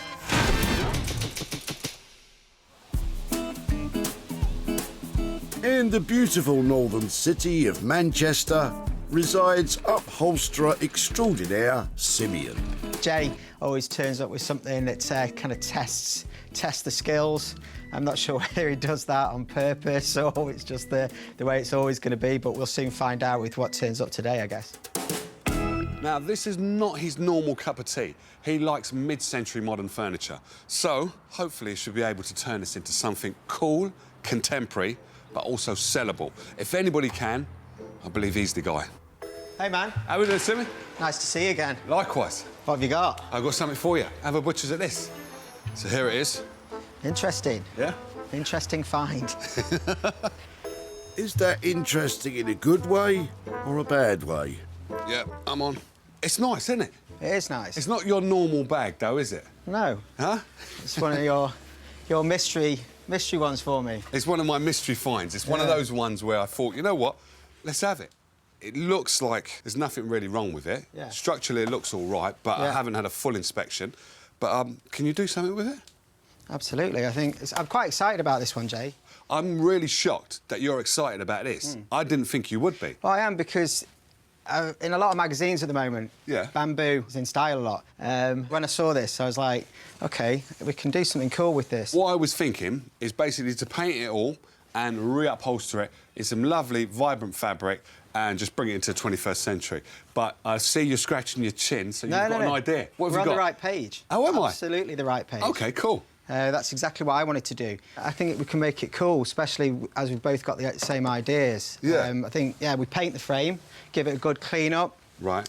Check for any wobbles, Yeah. any little repairs. I mean, we've not really looked at it properly yet, so...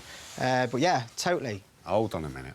I'm getting excited, just like you, but I need to know a price. How much are we talking? Sort of $450 tops. So you're going to paint this all. Yeah. Going to have a lovely new cushion. Any structure stuff, you're going to work at that, because I'm not going to inspect that. But for $450, that's it, yeah? That's a deal, sir. Awesome. I like the sound of that. Amazing. Nice one. And they have a plan. Generally, I'm feeling a little bit nervous about this, but I feel nervous about all the stuff that gets dropped off, because none of it is easy sailing as such, you know. But we've got some great fabrics, we've got some cool paint, and we've got time to do it, so we're going to do it. Now, this is why I love coming to Manchester. Now, what he's going to do with that is bring it right up to the 21st century and get me a nice profit. But hopefully, when he takes off those cushions, he doesn't find anything structurally wrong with it. Simeon has a budget of £450 to make over the sofa. But until he gets a proper look at it, he won't know what he's dealing with.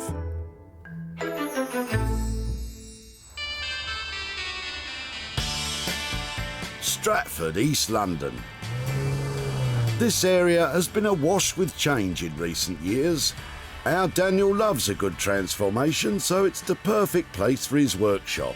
He's given the slate tiles a proper once-over. So, feeling good, Daniel? Yeah, these are great. I'm just going to try and work out what I can do with them. Maybe I can cut them in some way.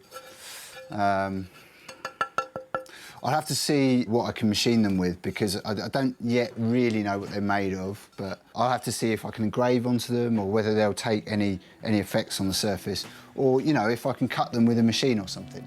Some food for thought for Daniel. Now, Jay's on the phone with his suggestions. Hello, Jay. How you doing? How we doing, Daniel? You all right? Yeah, I'm very well, thanks, mate.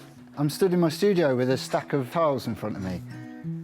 Jay thinks the tiles could be ideal for a cake stand, Daniel style. I mean, that sounds really good. Yeah, I'll have to see if we can put some holes through it and whether we can make a structure. But yeah, that sounds quite interesting. And as soon as you've got them all done and dusted, just give us a shout and I'll come down and pick them up. Right, so I guess the plan is to make cake stands then. These are great. I think Jay's suggestion of a cake stand was really good. I think that maybe we could make something a bit bigger. I'm quite into sort of plants, cacti and succulents, so maybe we could make a plant stand of some description. So I'm going to think about these shapes and think, you know, maybe I can cut off the corners and make them more rounded and mix them up a bit so they're not just like a pack of tiles that's been spread out, basically. Sounds like Daniel's starting to get some idea of what he wants to do. But there are still some potential banana skins, especially when it comes to how fragile the tiles are. There seems like there's a lot of tiles, but there is a risk factor. I do need to have a success rate in the work that I do, and I don't know what's going to work. So, you know, when I'm chipping away at it or I'm trying to cut it, you know, if I smash too many, then I'm not going to have enough to make my piece. So there is a little bit of a risk factor involved in this. And with a budget of £250, the less cracks that appear in this task, the better.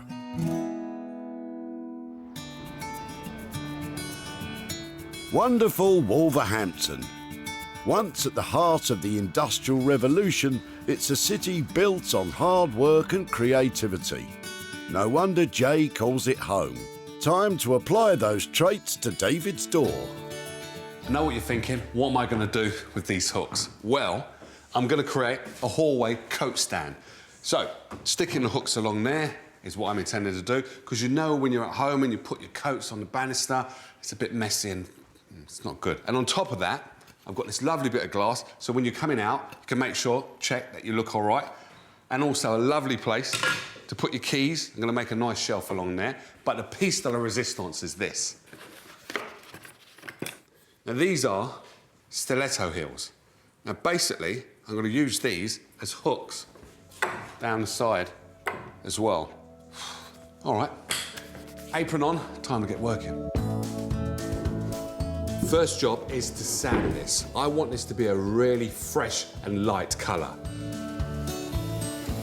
Jay is preparing the surface for a fresh coat of paint, and the sanding reveals a pleasant surprise underneath.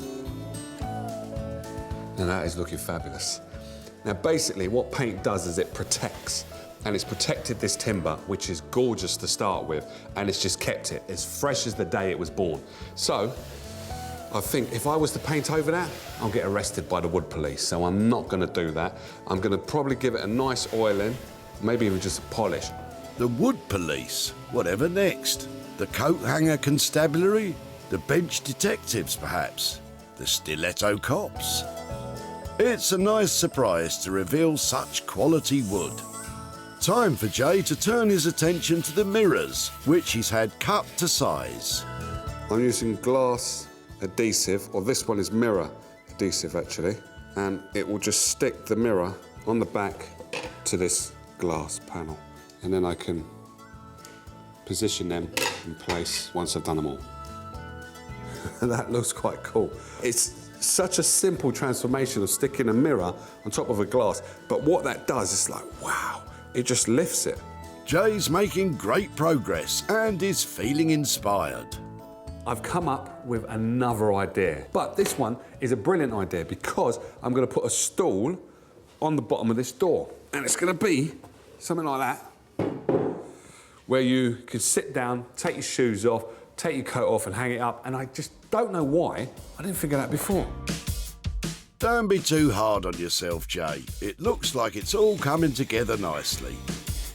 Jay has decided to polish most of the newly restored wood, but some parts will require paint, so let's talk colour.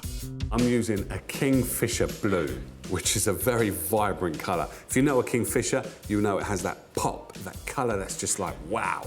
And that's what this colour is. Can't wait to dip my brush in there. What's stopping you? Off you go. As the Kingfisher blue begins to dry, Jay adds the first layer of polish that he hopes will bring out the best in the wood. I'm hoping this will just lift the grain and give me a nice finish that will work well with the original paint that was on there. Jay's making great strides with his front door coat rack. He's spent £34.30p on materials, but with the bench still to build and coat hooks and stilettos still to attach, it's probably best that we leave him to get on with it.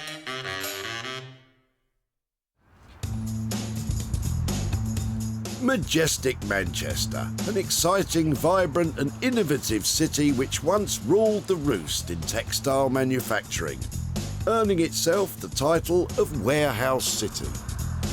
Upholsterer extraordinaire Simeon is part of a new wave of creatives and is about to take on the old conservatory two-seater as soon as he can get Gypsy to find a new place to relax. OK, this is going to be a real tester. There's lots to do. First of all, we need to get rid of these cushions, which I'm going to do now.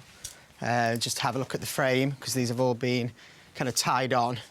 So we'll cut all these off now. We're not going to reuse any of this. The foam, we don't know what era it's come from. We don't know whether it fits fire eggs or anything like that. So we're going to obviously get rid of all of these. OK, here we have the frame of the chair. I quite like it, you know. I like the shape. Structurally, we've got a bit of an issue here, and obviously this is no good. I want to make it more structurally sound. That's one big adjustment that we need to make to it. But before all that, Simeon has his mind firmly on the look of the sofa. I'm going to paint this. I'm going to test this out. So I want to see how the paint sits with it and how it reacts to it. And then we're going to paint this here. But I don't know. I'm not sure whether I want to paint it all. I keep looking at it and I keep thinking Casablanca, Humphrey Bogart. Like, something's saying to me, keep this bit here, keep this original bit on these two sides here. And it's in really good condition as well. So we might just mask this up here and leave this, but I don't know. Simeon's in two minds about keeping the side mesh. He's doing a paint test on the back to help him decide. This is like a blue-black, it's called Midnight, and it's really popular colour at the moment. People are painting feature walls with it, so why can't we paint a sofa with it? It's going to be a bit fiddly because you've got to get in all the little nooks and crannies. But already it's transforming it, I think. I'm going to leave it to dry and then just test out to see whether it's going to flake off with the movement. If it does flake, then using paint could be an issue. And Simeon has discovered something else about the sofa. There was some other structure to it to make it more supportive on the back, so I'm going to look into that, about replacing these sort of batons here, which are going to make it a bit more structurally sound. And then it kind of opens up to whether, do we need this in here, or are we going to leave it open? What's it going to be, Simeon? Decisions, decisions. I'm going to cut the back out now. I'm a little bit nervous about doing it. I don't know why, but I am. Probably because once I've cut it out, I can't put it back in again. So I'm going to cut it out now. Simeon is making some bold moves. And there's still a lot of work to do. It's done now. On to the next bit. Sometimes all this destruction is hard to watch. Isn't that right, Gypsy?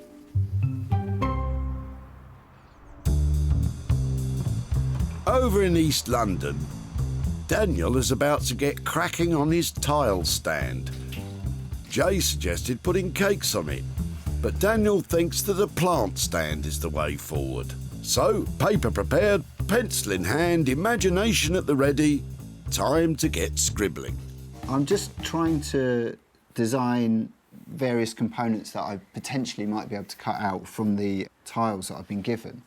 Now, if I can, I want to have staggered shapes that act as platforms on which the plants can be placed onto. I'd quite like it to be sculptural. I'd quite like it to be abstract, and obviously, I'd like it to be really and truly unique and a one-off piece. Sounds like no plant stand I've ever seen. Ah, look at him with his sketch pad. He's so happy. I really enjoy the sketch stage because it's the creative point. It's where you're thinking about, you know, what potential things you could do, because you have a lot of unknown factors when you're working with salvage materials. You don't really know how something's going to perform. So at this point, you can kind of just come up with an ideal scenario and then later on try and fathom out whether that's going to be a reality or not. With a composition in place, it's time to create that new reality by breaking out the power tools. So what I'm going to do is I'm going to try and drill some holes into these tiles because I've got this idea that I'm going to create the structure and there needs to be a point where it can bolt through. I've not drilled through these tiles yet, so I'm hoping that they'll stand up to it and they won't just shatter into a million pieces. That would be very disappointing, Daniel. There we go. Nice clean hole. Probably got about another 30 of those to go, so I better get cracking. Poor choice of words there, Daniel. But you do have a lot of drilling to do, and that's just the beginning. These tiles have obviously been used on the floor, and they've got adhesive on the bottom of them still, so they've been levered up from a floor somewhere. So I just really want to tidy it up, and I've got an idea that I can just sort of sand it off, and then I'll be able to paint it with the tile paint just to make it look a bit better.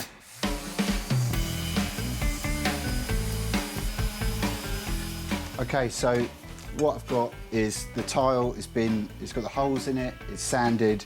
As you can see, you know, this is tidier, but I'm going to paint this to really make it look a bit smarter. Daniel is using chalkboard paint, a popular and durable choice. Versatile, easy to use, and it gives a great finish. The idea with this is that I've got these threaded rods, and I'm going to separate the tiles by bolting them onto these threaded rods, so they provide these platforms upon which we can put plants or whatever. It's basically going to be sort of like a bookshelf or a plant stand. And the bolts are going to mean that I can space the tiles at different heights to allow different drops in between them to make it into quite an adjustable sort of piece. Sounds like you have a lot to do there, Daniel.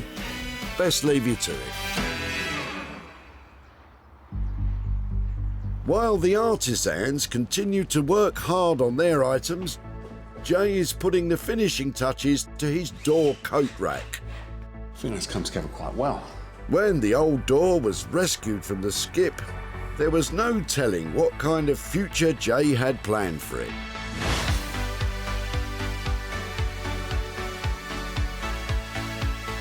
Jay has opened the door to a whole new future for this little beauty. The classic oak has been restored to its original glory, and it contrasts with Jay's vibrant colour choices. The mirrors, coat hooks and bench have turned the door back into a practical piece of furniture, ready to grace any home. And not forgetting those stiletto hangers. Jay was looking for a modern piece of furniture with real personality. So, is he happy with the result? It's always nice when you're able to make something that's practical, useful and fun. Now here, we've unearthed the beautiful timber of the door, keeping the elements, which was the red, adding in mirror, hooks and seat. Now come on, that's a winner. When Jay met David at the tip, he was saying goodbye to a door which had been around for some time. Probably been in the house since the mid-60s, but we've replaced it over the weekends. But with some hard work and even more imagination, the door has been reborn as a quirky coat rack. Jay snaps some pretty pics ready to introduce his creation to the world and get it sold. And sold it was to Oddfellows, a boutique hotel in Chester. And marketing exec Hannah has found a perfect spot for it. Although it's a hallway stand, we interpreted it in a completely different way. We saw it right in our secret garden with plants to embellish it and as a statement piece so ladies can check out their dress and things on a Friday night. But we really feel like it enhances the secret garden rather than kind of be stuck inside as a piece in a hallway. I think it's really beautiful here. Now Jay is on his way to see David and let him know what became of his old door.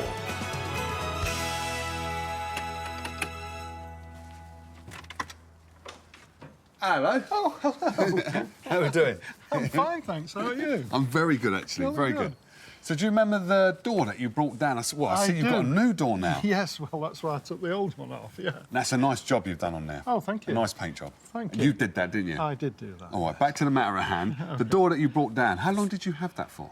It was here when we moved in, sort of like 18, 19 years ago. Well, you'll be pleased to know that I took that door on and I turned it into a hallway door cum coat rack. Right. So basically, you've got mirrors on there. Yeah. And you've got like hooks on the side there, and then you've got a little bench for where you can change and get your shoes on and stuff like that. I think it's fantastic. I'm very impressed with it. You like it, yeah? I do, yes. Oh, bless you. Yeah. I'm glad about that. Yeah. And you'll be pleased to know that I was able to sell it as well. Right. Yeah. And I have for you £50 and 70 pence. Fantastic. Thank you very much. Right. So, what are you going to do with the money? Well, I did have a little think about this, and when I was younger, I was a Boy Scout. Same here. Right. Well, there's a scout troop just over the road here. Right. So I thought, right, I'll give it to them, because I'm sure they always need a little bit of cash. So, Brilliant. So that's what I'm going to do. Oh, that's a brilliant cause. Thank you. Thank you. You take care. I'll see you now. Bye-bye. Cheers, bye. Excellent. Jay's makeover badge well and truly earned. My fellow ex-scout David was made up with the transformation. That's another happy customer. Job done. Jay spent £34 and 30p on materials. It was bought for £85, leaving David with a profit of £50 and 70p.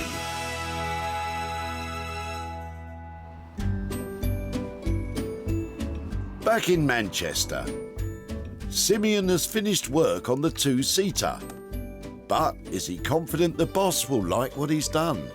I don't think it's going to be quite what Jay's expecting. He wanted to keep it quite similar to the original and just do a bit of repair work and put some cushions on. and I didn't really want to do that, so I've kind of kept 50-50. So I think that's kind of fair in life, 50-50, so hopefully he'll like it. You know what they say, Simeon? Sharing is caring. Can't wait to see what Simeon has done with that conservatory sofa. Now, he said it was quite cool and on trend. I wasn't too sure about that. Let's just hope he hasn't gone over budget and he's done something amazing. Fingers crossed, Jay's prepared for the transformation of the tired and tattered old sofa.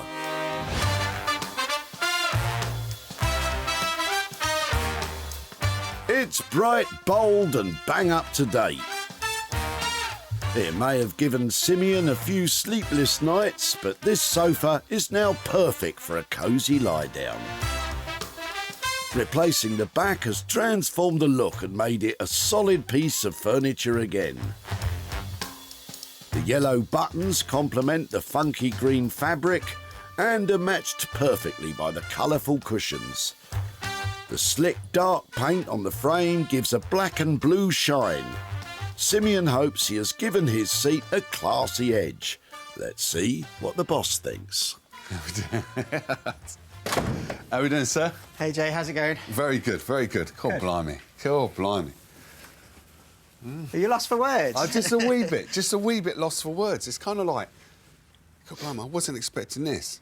You've got me thinking, because I would never have put green with black, but you've done it, so now I'm probably going to have to copy your style, actually. You can do that. Talk to me then.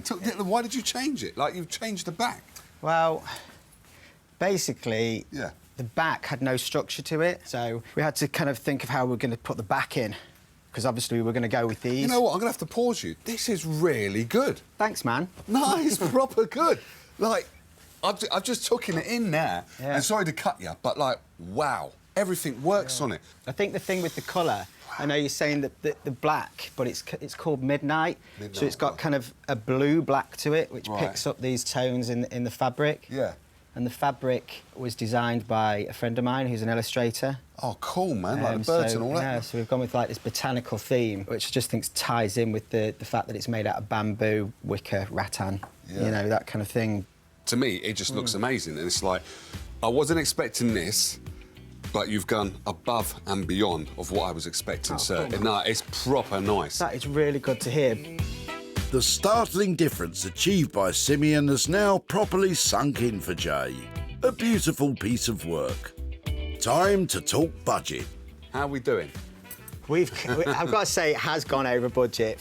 Firstly, because we had to get some more fabric printed for the back. That was one thing. I've gone £50 over. You've gone 50? Is that all? Yeah. I thought the way you were saying it to me, I thought you were going to say £200 over. No, I've kind of gone with, you know, material-wise, we've gone £50 over. You know, labour-wise, it's a labour of love, let's say. Listen, sir, £50 over budget, and look what I've got. I've got to shake your hand for that. Thanks, man. I'm cool with that, because this is I'm happy. amazing. Thank you. An amazing result. Good job, Simeon. I've got to say, I'm super pleased. Jay is really happy with it. So, yeah, I'm super pleased. It couldn't have gone better today. I'm really pleased about it. Simeon is a very talented upholsterer, and what he's given me is above and beyond what I was expecting. Now, he's gone £50 over budget, but it doesn't matter, because he's made my job even easier by giving me something I can sell. The old conservatory two-seater belonged to Darren, who wished Jay well on his project. Somebody's trash is another person's treasure. I've had my use out of it, so good luck to him. And the good vibes continued in the workshop, where Simeon broke out his magic touch. In Manchester, Jay is visiting Darren armed with some picks to show him what became of his old settee.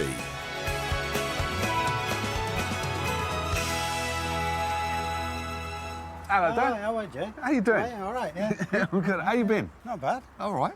So do you remember that old conservatory sofa that you brought down? Oh, yeah. Yeah. Down to the tip. That's right, yeah, down to the recycling centre. Yeah. So how long did you have it for? We'd had it for about 5 years. It was just clearing out, as everybody does, you know, straight to the tip. As you do. Yeah. Well, I took it to a guy called Simeon, and basically he turned your old sofa into... Look at that. Oh, that's amazing. Ah, unbelievable. You like it? Really, yeah. Basically, he's changed the actual covering because it had the two cushions on there. So he's done a new design on it. And also, painted. Yeah. That kind of frame, covered up the back, because there was a couple of holes, if I remember right, there on the back of it. Looks nothing like it, does it? It doesn't, does it? God, that's amazing, really. Don't show it my wife, she'll want it back. It does look the part. No, it looks great, yeah. I'm not saying brilliant. it looked bad before. No, it looked all right. It looks better like that. I wouldn't have took it to the tip if it was like that. Amazing what you can do with a bit of imagination, isn't it? It is, actually. Yeah. A bit of imagination and a bit of know-how. Yeah, yeah. And then you can turn something that looks a bit dated, yeah, but turn it into something looking like that, which I think is quite cool. Brilliant. That's really good, that, yeah.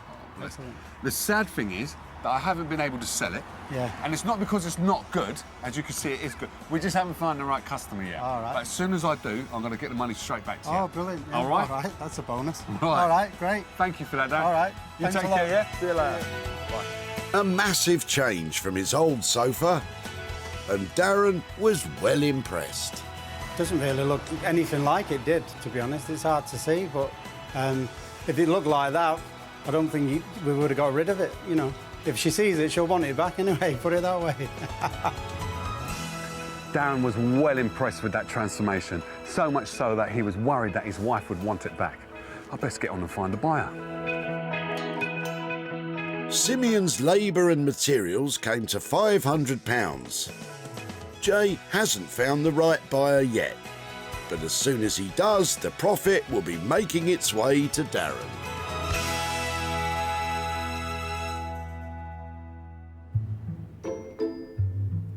In East London, Daniel has finished transforming the old tiles and is about to present his finished piece to Jay. I'm really hoping that Jay likes what I've done with the tiles. It's definitely quite different to what I've done before, and he might not be expecting it, but I think the overall effect is really good. So, yeah, I'm looking forward to him getting here and seeing it. I'm back in East London to see Daniel, and I wonder if he's made that cake stand we was talking about, because I'm gasping for a cup of tea. Before Daniel got his hands on them, these tiles had almost certainly served their purpose. But now, thanks to Daniel, these tiles will be around for many years to come. After some tricky moments, Daniel has constructed a unique decorative plant stand from the cast-off flooring. The blackboard paint adds to the eye-catching design, while the structural rods have been given a sleek and classy cladding with some copper piping. Beautiful, stylish and practical. Rather like myself. But is there space for Jay to rest his cake? Daniel, come on. You know what it is, yeah? Every time I give you something and I'm like, I don't know if he's going to dandle this one. Tell you what you've done. You've just put shivers up the back and down on my spine, mate. That's, I've got to shake your hand again. And I've got to take my hat off to you. And that's rare. That's very rare. That is thanks, nice. Jay. Oh, man. You've done it again. Well, I took your idea about the cake stands. Yeah. And you remember me saying about, you know, succulents and cacti and all of that. And I've obviously got a few plants. I mean, I thought, well, it's always quite awkward. You've got all these surfaces at home and you just fill them up with them. Yeah. But if you've got a stand where you can sort of, you know, put them on different levels, you can because they're make different heights and stuff like that. Yeah. And you've got books at the bottom. So it could be a book stand as well. Could put a few books in there, you know, your best coffee table books, maybe. No, it looks beautiful. I mean, beautiful. Indeed, Jay. Daniel has delivered once again. So the next thing is, we've got to chat about the budget, and I know foolishly I said you can go overboard with the budget, and I wouldn't mind, but how did we do? We did well. I mean, I was hoping that I'd be able to make 2 out of it, but it was so labour intensive. Yeah. So there's only the one, but we're on budget. Not an easy task, but Jay is over the moon with the result. I'm absolutely delighted that Jay was as happy with it as he was. For me, it's quite a risky piece because it's quite different to other stuff that I do, but I really enjoyed working on it and everyone's happy, so good all round, really. So I didn't get my cup of tea or my cake stand, but Daniel's creativity and craftsmanship always takes things to another level. That's just a beautiful plant stand. The floor tiles were dropped off by Sasha and Talia, who held very different ideas about what would happen to the old tiles. No idea, but I'm very intrigued. I look forward to, hopefully, him doing something fabulous. I'm hoping for a life-size sculpture of myself in slate. Unfortunately, Daniel doesn't do life-size sculptures of ladies, but he did manage to make a rather lovely plant stand. Which is why Conservatory Archives, the plant shop in Hackney, snapped it up. Owners Jack and Jin are delighted with their purchase. Yeah, I think the different level of the shelvings go really well with the many shelvings we have around. Yeah, so we can have lots of different plants, very little space, because our shop is quite tiny and packed. So that really attracted us. Now Jay is on his way to see sisters Sasha and Talia to hand over some cash.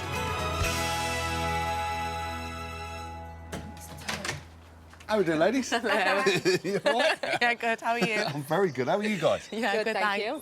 So, ladies, do you remember the tiles that you brought down to the recycling centre? I took the tiles to a guy called Daniel down in London, and what he turned your tiles into is that. Oh, wow. It looks so nice. So you see those are the tiles there. Yeah, it looks amazing. Aww. It's You really, like? it's really chic. It's really chic. Yeah. So you approve then? Yeah, that's nice. Are they cool? Yeah. I'm actually shocked. It's beautiful. Thank you. I'll let him know. Yeah, with those shabby tiles. Shabby tiles. Yeah. So I'm pleased to tell you that we was able to sell this, and I got for it £50 profit. Is that cool? Yeah. Oh, what, you're both going to... Oh, you're having it. So what are you going to do with the money then? Go out to eat? Yeah, most probably. A couple times. Towards food. All right, ladies, I'm going to love you and leave you. Thank you. Thank you. Thanks so much. All right, Thank you take care. Bye. Bye-bye. Daniel charged £250 to transform the tiles. They were sold for £300, leaving Sasha and Talia with 50 quid for some tasty treats.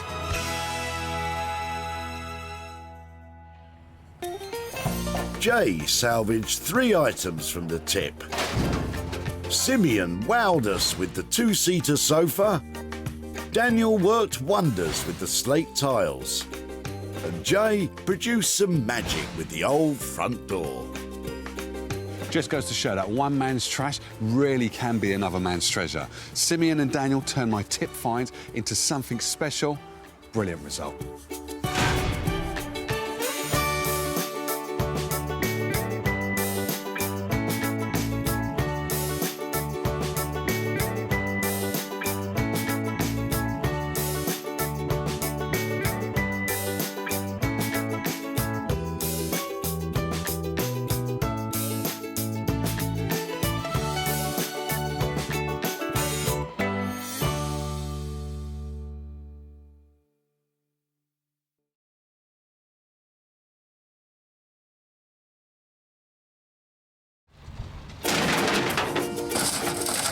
That's not going in the tip, is it? Yes. How do you make money for nothing? What are you dropping off? Anything exciting? The answer could be hiding in the 20 million tonnes of household waste we throw out every year. That is a fishing rod habit. That's why entrepreneur Sarah Moore wants to get her hands on things before they hit the skip.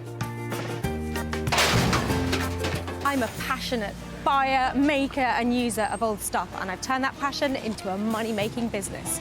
I make new stuff out of old stuff and I sell it for a profit. And with some of the country's elite designers and makers.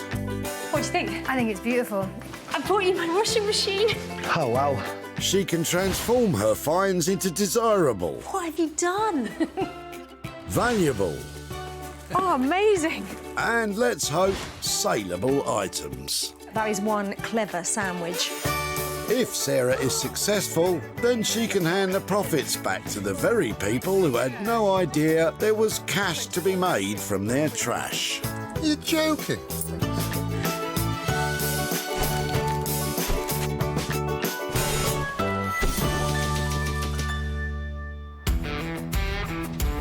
Recycling centres, the final resting place for all rubbish. That is, unless Sarah Moore's about. Gloves are on. Let's get to it. Sarah's at the Whitley Recycling Center in Surrey, where thousands of items are chucked, dumped, and slung out every year. I quite like the look of your chair. I've not seen one like that before. She's got her eyes peeled for three things with profit-making potential. Some people have lovely rubbish, don't they? But don't think for a minute that you at home can do the same. Sarah is a recycling VIP. Round here, you have to make your own red carpet moments. Oh, what a diva! Oh, hang about. There are lots of goodies in Robin's boot. Hello. Hello. Ooh, got some interesting looking things in there. It's, yes, the contents of my father's workshop, which we are gradually getting rid of. Rusty screws. What are you going to do with those other than bring them down here? We've sorted out the good screws. Right. And this is just the ones that nobody is ever going to use. And that, yes. That's quite retro looking, rusty. Indeed. Any history of that? Do you know where that came from? I don't know where it came from. I know nothing about its history. Well, Robin, allow me to enlighten you. Known as a road danger lamp, they were commonly used to mark out obstructions caused by roadworks during the 1960s and 70s. Oh, look, it's got all the bits in it as well. It's still got the wick. You could say the road light was the precursor to modern traffic cones. This must be what students used to nick and stick on their heads. Can I have it? You may have it. Keep it forever. It's not your birthday, is it? It's not my birthday, but it might be my lucky day because I think there's just something about it that it can't go in the skip, can it? I'm delighted that it's found a home. You don't want 5,000 rusty screws, dear. I might pass on those. Nice try, Robin. It's got real appeal. Maybe a handbag. It's nice, yes. I'll be back in touch. Thanks ever so much. Right, yeah, cheers. That's the first item saved from the skip. As for the screws, you might want to cover your ears. Oh dear. It's so sad that things go into a tip when they are worth saving, but every single thing which goes to a good home pleases me. Well, Robin, prepare to be pleased. It's a lovely piece of old-fashioned roadside paraphernalia. I love it. It's got a good, strong look. And it's going to be made in something lovely. Well, let's meet the maker who can shine a light on this project. Mark Haig, mechanical mastermind. Mark uses his years of engineering experience to create one-of-a-kind sculptures from second-hand materials, although his true passion is robots. The thing I love about robots, I've always been a fan of science fiction. And all those B movies when I was a kid and War of the Worlds and that kind of stuff, you know, it just took me to a different place. And robots seem to be very much a part of that. There's always a challenge. Every sculpture that I build has got a different challenge to it.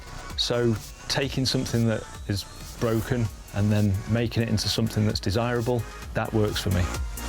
They say if it ain't broke, don't fix it. Well, that lamp definitely needs fixing. I just hope it'll be worth the effort.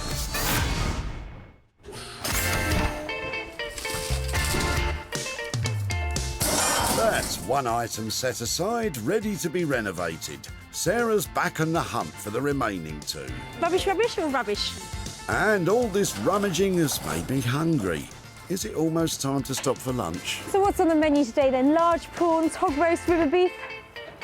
Definitely not. It's reusing, recycling and rescuing that rubbish. I hope that still comes with a pud. Well, no time for that now. Sheila looks like she's got something that Sarah can sink her teeth into. Hello, are you waiting for a hand with your sofas? Yes, we're just wanted to know where to put it. Well, they would, I think, go into landfill, but I think they look immaculate. How long have you had them? They're not mine, they're my mother's. OK. My mother's just died. Oh, I'm sorry to hear that. Don't worry. Gosh, didn't she keep her sofas in such beautiful condition? Do you know when she would have bought it? Looking at it, I would think about 70s. 70s. Yeah, I think it's got that vibe. My children were going to find somebody to have them, but they said they didn't think they'd like the colour. I mean, well, they know nothing. So this is definitely this year's colour. It's a very this spring green is very in the moment. Yeah, it is. That's right, Sheila. Believe it or not, the colour of your sofa is very in vogue. It's a chic settee, a trendsetter. That is until next year, when the in colour will be, I don't know, purple probably. I think that the sofa is really stylish, so I think we might recycle the chairs but concentrate on trying to do something with this. Lovely to see you. Thank you so much. Thank you. Is it on wheels? It is, and it's very, very heavy. Thank you so much. Sarah is sliding away a settee. Are you happy with that, Sheila? I'm very, very pleased that you are rescuing my mother's old settee.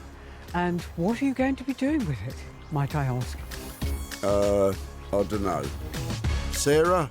I mean, what's not to love? Fantastic green cut velvet 1970s sofa. OK, it's not going to go into everybody's house just the way it is, but it's got great style and heaps of potential.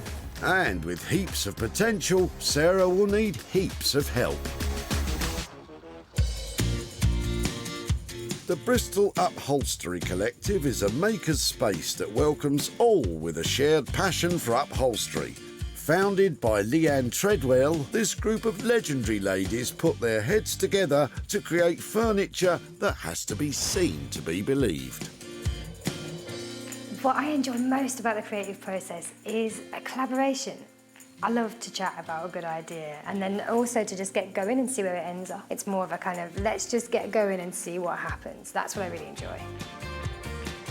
There certainly is a lot of talent in the room, but will there be enough to update that old thing?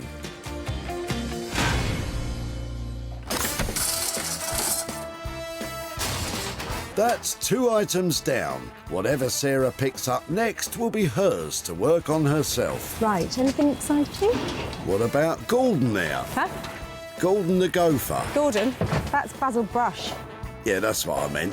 Couldn't you still use him as a puppet? Nowhere to put your hand. Ah, boom boom. Perhaps you'll have better luck with what Pam and Les are pulling out the back of their car. Hi there. Hello. I'm loving the look of your rubbish. What are you up to? We're just having a turnout. Right. Well, we've emptied the loft. Loads of stuff? Yeah, loads of stuff. Now, I'm looking for stuff, probably old stuff, actually, that I can recycle. Yeah. What's in these cases? What might I like? That's blankets, all old blankets. Oh, definitely have a look at that. That would be great. How long have you had this lot? About 10 years, I suppose, really, yeah. All those there. Now, they're not 10 years old, are they? No, they're more than 10 years, Yeah. oh, yes. Where do you think they came from? Oh, they came from Leslie's home, from his father. Probably bought in about, I should think, when they got married in 1947, I think they bought those. These lovely grey ones particularly are just what I'm looking for. I've got a project in mind that I'd like to have a go at them. So, can I take them away? Yes, of course, yeah. Yeah, that'd be lovely. Thank you so much. No problem at all. Bye-bye. Sarah's got herself a bundle of blankets. But what does Pam think she'll do with them? Covers or cushions, perhaps, even, or something like that, with some decoration on them. I just don't know. Well, these might not be everybody's cup of tea, but they are definitely mine. They've got pre-war written all over them. They're stunning, 100% wool, so these are a really good find. But whatever happens, they're not going to end up as blankets. And with that, Sarah's day at the dump is done. Mark will dust off the rusty road lamp. Leanne and the gang will give the 70s settee an update, and Sarah will aim to get a cosy return from the blankets.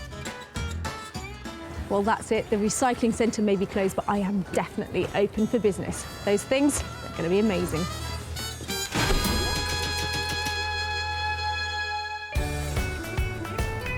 It's a beautiful sunny day in glorious Manchester. Everyone's out in their shorts and t-shirts having fun in the sun. So where better to spend an afternoon than a dark, dusty garage? Robot maker Mark is waiting patiently for our lady with the lamp, Sarah. But how will he feel about her dumping her junk on his doorstep? As you see, I'm fine with junk. I'm happy to take anything and repurpose it so it's got a life beyond the script. Good man. Well, what would you do with one of these? It's obvious. Take it to the robot maker. Well, it's not what I would do with one of those, but then what do I know? Mark? Hiya. Hello, Sarah. How you doing? I'm all right, thank you. How are you? Yeah, good. Looking nice and minimalist in here. More stuff. I can't turn it down. Good, because I've got another little gem for you. I wouldn't call it a gem. Oh, no, come on. It's got character. Look, I thought it looked like Elvis. What do you reckon? It's got a quiff. Oh, yeah. Yeah, a rock and roll robot. You ain't nothing but a hound dog. Oh, sorry. Now then, I'm going to struggle to make this something that goes in someone's house. So maybe this will end up being some kind of exterior thing. How's this sound, right? You know the security lights that you get, the solar-powered? Yeah. How about put one of those inside and then I wire the detector to the outside. Right. Put some legs and some arms on it so it stands up, it's in the garden, and it's a cat detector. I'm not sure that cats need detecting, Mark. A cat burglar detector, though. Now, that would work. So it could be for detecting somebody out the front of the house. It could be going down the alley, anything you like. Love the idea of a detector. I love the idea of him lighting up again. Have you got a price in mind? How does 120 quid sound? I think that's all right. If you can get it closer to 100, that's great, but I think that you're going to create something cool. All right, see you then. Bye. I guess Sarah would just have to build her own Elvis robot then. So this little guy is going to be interesting, but yeah, I'm looking forward to the project. Well, a trip to the robot factory is never dull, is it? Just really looking forward to seeing exactly what it is that comes out of these doors. Mark has a budget of £120 to make the security light, but would it have been better off as a rock and roll robot?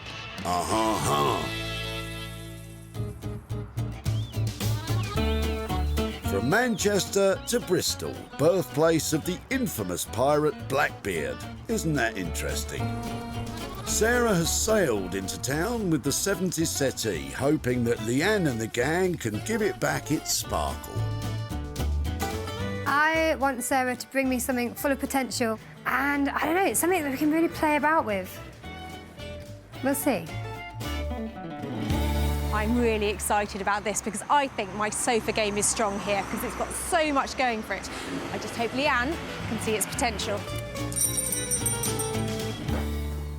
It's good and heavy, which always means it's nice and well made. What do you think? I think it's beautiful. It's got such good features to make the most of. I've never seen this curved sort of 70s style before. It's gorgeous. So there's loads of 1970s stuff going on, heaps of colours like oyster and mink and mushroom that are out there. I have noticed that for selling things, though, it's got to be really individual. I would love to bring in an artist to collaborate with this one. Have you got any examples? Yeah. Go on then, show me what we've got. So we've got some things here. There's some really great colours in there. Those are ferocious, Isn't aren't it? they? Whoa, that is bright. Although it does take me back to the 70s. I think I had a shirt that looked like that. I wonder what happens to it. And in terms of refurbishing this, because it's in great nick, presumably you're covering it rather than reupholstering. It's just a recover. I think it all seems very much in good nick. It's just getting the fabric on there and looking gorgeous. It sounds amazing. Can you give me a ballpark figure that you're aiming at for it? So I think we're aiming for about £750. It's just stripping it all back and pulling it all back on beautifully again. Sounds fantastic. I know. I'm really excited. Not as excited as I am. I mean, look at that. I know, it's gorgeous, isn't it? I love working with it. Really cool. Can you take that on then? Sure. Good luck with it. Tell me when it's done. I'll be down here as soon as I can. See you soon. It's goodbye to the stylish sofa and hey man to a psychedelic settee. I just love using lots of colours and working them all together, and this is just such a great opportunity to do that. Well, you couldn't ask for a better reaction than that, could you? I thought it was 70s. Leanne's going psychedelic. I am so excited. I'm a little bit scared. With a hefty £750 budget, Leanne will have to watch how she uses that fabric. Oh, it's maybe a little bit dizzy. I'm going for a lie down.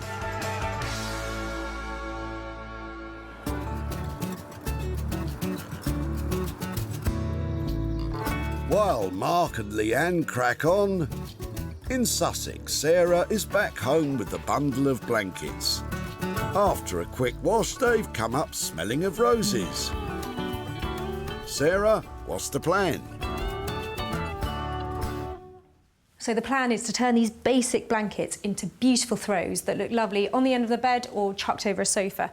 So I'm going to use my shrunken jumper collection. So my plan is to put little bits of jumper, little snippets, spread all the way across them to add texture and colour and interest.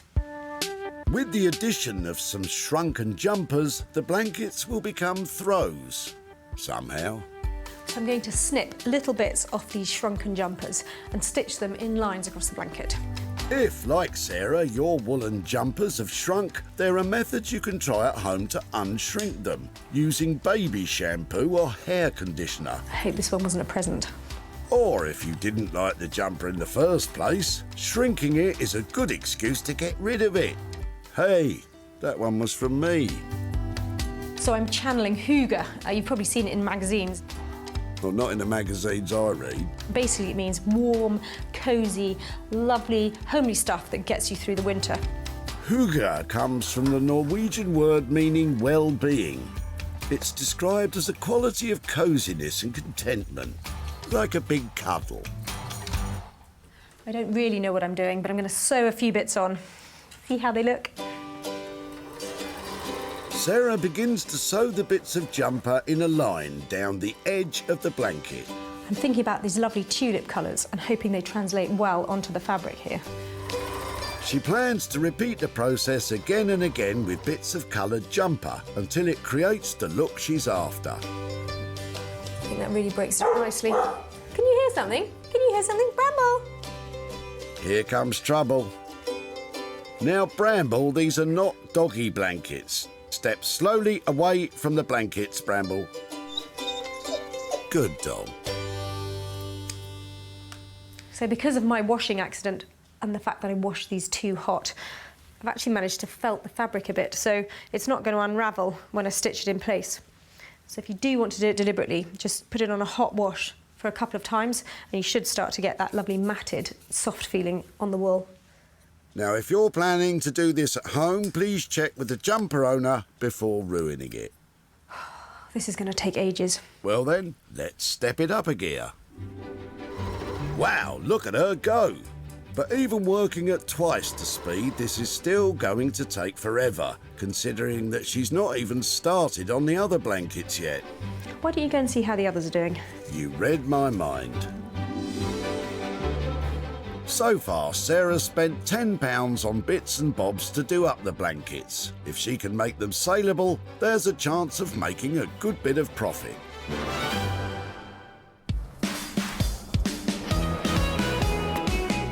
Back in Manchester, robo-guru Mark is ready to spruce up the rusty road lamp into a functional garden security light.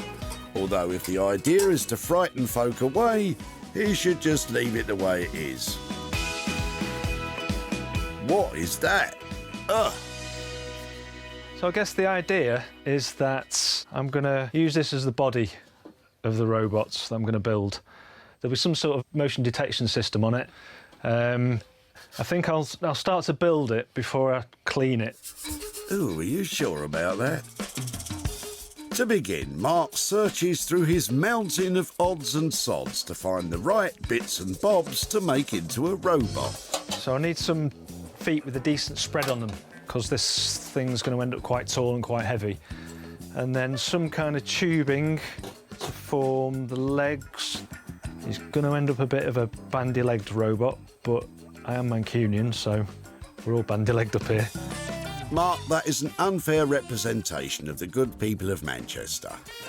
Sort of, all right, mate, you know what I mean? You know what I mean, mate? That's bang on. Next, Mark drills holes in the lamp for the legs to fit through. What I'm going to use is one of my favourite building materials, which is threaded steel bar. Normally used to suspend ceilings, but it's a really good building material for this kind of thing. Mark doesn't mind drilling and cutting this lamp up, as it's not exactly in the best condition. Manufactured by Chalwin Limited, these paraffin lamps were mass-produced after World War II. Essentially, that's forming the skeleton. They became obsolete in the early 80s after the introduction of battery-powered lamps. So that looks like a suitable amount of bandiness to me. And the next thing is to start putting the tubes on there to form the legs.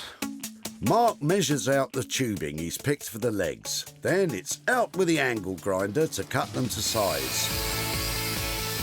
Mark is basing the design of his robot on old sci-fi B-movies from the 50s.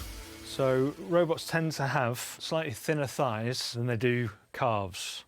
Old B-movies often had them looking that way. B-movie robots were often depicted as terrifying mechanical monsters sent from far-off planets to destroy the Earth. Oh, watch out. Here comes... a bandy Mancunian robot. Run for your lives! Happy with the legs, Mark moves on to the feet, which he's making from old loaf tins. OK, so that's the feet drills. Mark's little robot is coming along nicely, but he hasn't yet thought about how to turn it into the functional security light he promised Sarah. Can't be that hard, can it? While Dr. Mankinstein tackles his creation, in Bristol, Leanne and the gang are preparing to spread some psychedelia on this stunning 70s settee. So the sofa is 1970s, so we're going to have to replace the foam to bring it up to fire regulations. But it's in really good nick. First thing we're going to do is remove all these cushion covers and we'll get stripping back all this fabric. We're going to be able to stay in budget, I think, with this one because actually there's not that much structural work that needs to be done. Everything else is just fabric and recovering. A simple cover job. Leanne should know by now that when it comes to old furniture, nothing's ever simple. Charlotte, you up for this? Come on, give us a hand here. To strip the sofa down to its frame, Leanne has brought in Charlotte to lend a hand. It's sticky! Although just getting the cushion cover off seems to be giving them bother. Leanne, if you do it straight away, I'm going to cry. It is, isn't it? There we go. And they're off. Next, Leanne starts to remove the dangly fringing round the bottom. This fringing is the original for the sofa. It really complements the style of it. This kind of decorative edging is called bullion fringe. Traditionally gold or silver, it's now available in a whole host of colours.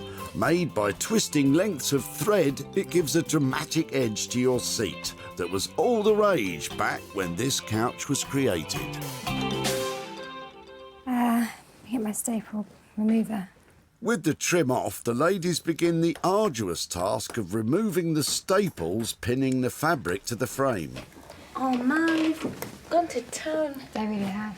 But whoever upholstered this sofa wasn't shy with the staple gun. A lot of staples to remove. It's gonna take a little while, I think, to get all this off.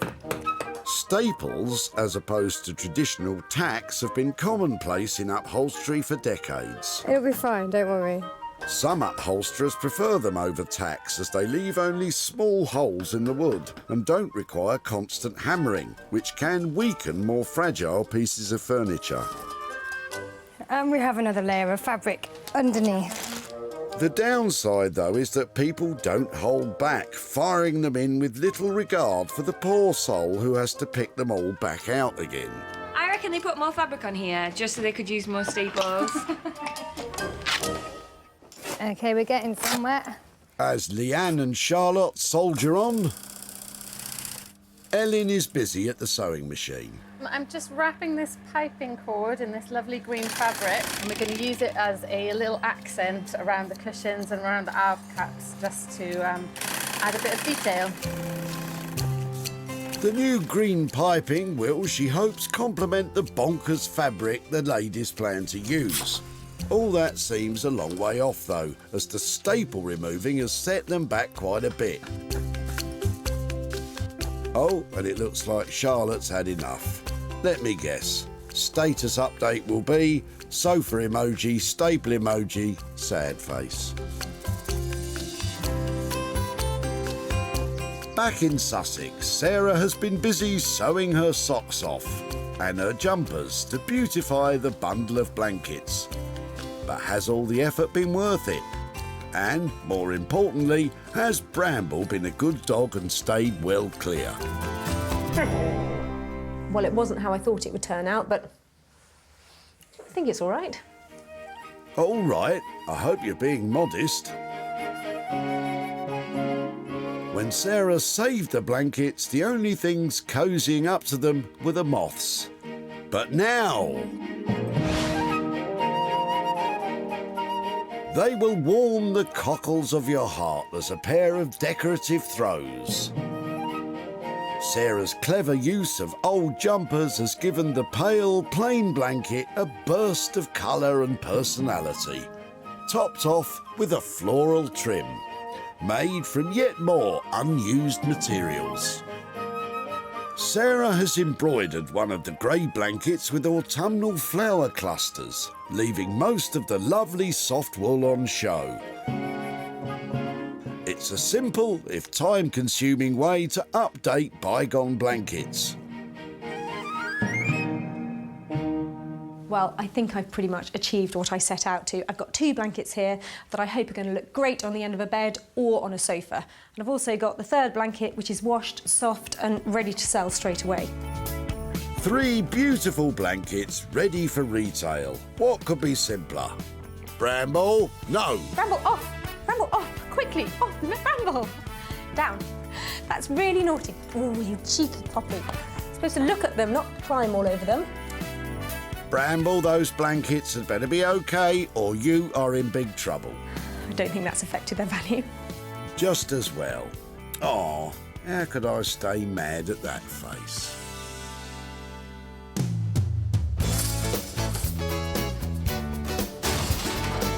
Hi there.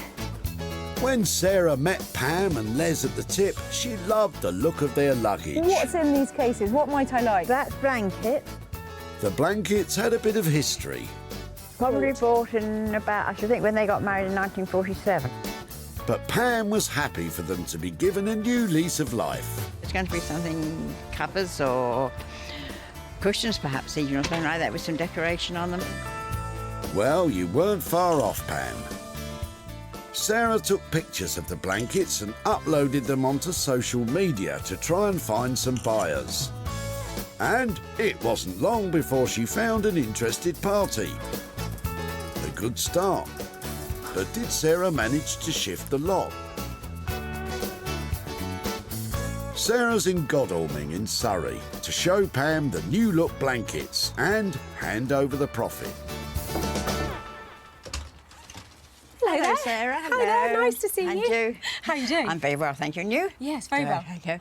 Beautiful garden. Yes, my husband does all that. Isn't it lovely? It's lovely, it is lovely, yeah. So why were you chucking out all that stuff at the recycling centre? Yeah, it was for father-in-law's and he moved down with us. We'd already given a load of blankets to the Salvation Army and they got left behind. So I worked on them and there were a couple that I thought were really beautiful. There was a white one and one of the old grey ones. I've got some pictures here to show you. Oh, right, lovely. So this is how it ended up. Oh, that's lovely, yeah. The white one, I edged it and added lots of just recycled old jumper that's details. Lovely, yeah, that's great. Do you approve? Yes, I do, very much so, yeah, they're lovely. I put some pictures up on social media and they have been bought. Oh, lovely. So they've gone off to new homes and I've got a little bit of profit here. Thank you very much. I've got £110 here. Gosh, as much as that, oh, lovely. Thank you very much, thank you.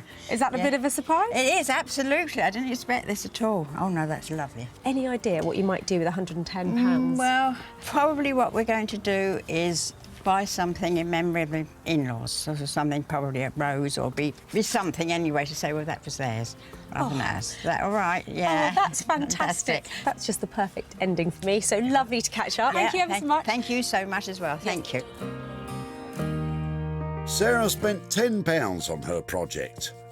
The embellished blanket sold for a total of £120, meaning Pam has £110, which she'll use to buy something in honour of her in-laws. Lovely.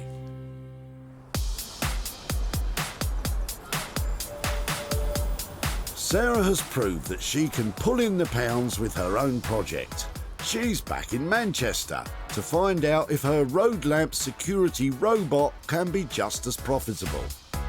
Mark's giving his rusty friend a once-over, but has he managed to make it light up once more? It's alive! So I'm really happy with him. I had to make a few changes, but I think as a sculpture, it's pulled together really nicely, and I hope that Sarah likes it. Well, my retro road light was only going in one direction before Mark got his hands on it, and that was skip-bound. So I'm hoping he's given it a new lease of life, put it back on the map. Sadly for this road lamp, its flame burnt out long ago. But with some 21st century technology, it's back. As an all-singing, all-dancing security cyborg. Mark has cleverly incorporated a state-of-the-art solar-powered security light into an old teapot with motion detector nose and floodlight eyes. The sculpture has been sealed so it's completely waterproof, perfect to plonk in the garden to scare off any unwanted visitors. It's been pack tested and complies with all UK safety standards, as well as looking pretty cool. But is it what Sarah was expecting? Oh, Mark, you've been busy. How are you doing? I'm very good, thank you. How are you? Yeah, very well. Oh, he's got personality. That wasn't what I was expecting at all. Wow. So is he motion sensor then? Yeah. What have you done? How did it go? When we originally discussed, this was going to be the sort of the head and the body of the robot, wasn't it? Yeah. And I was at a shop and I found this sensor. Yeah. It just looked like a face to me. Yeah. So as soon as I saw it, I thought, I need to build a head. So this is a teapot, and then I sort of put a hat on him so that when the rain drops down, it doesn't hit onto any of the electrics. But I have actually sealed everything anyway. OK, you've definitely gone the extra mile, haven't you? It's bigger than I was expecting, and I find him really appealing. He's got a very friendly look. So, He has. Yeah, brilliant. What's he called? He's called Chelwyn. As I said that, I saw that. I know exactly what he's called. The robot gets Sarah's seal of approval, but a lot of extra work went into it. How did you get on with the budget, Mark? I think we talked about 120 or something for the budget, I think. Yeah. The lights were a bit more expensive. I reckon sort of another 30 quid on top should cover it. I think 150 quid. He's really decorative and unusual. I think I'm going to make some money on that. So, yeah, brilliant. Well done. It's a little over budget, but with a lot to show for it. So I'm really relieved that Sarah liked it. I'm glad that it was unexpected, and hopefully she'll be able to sell it.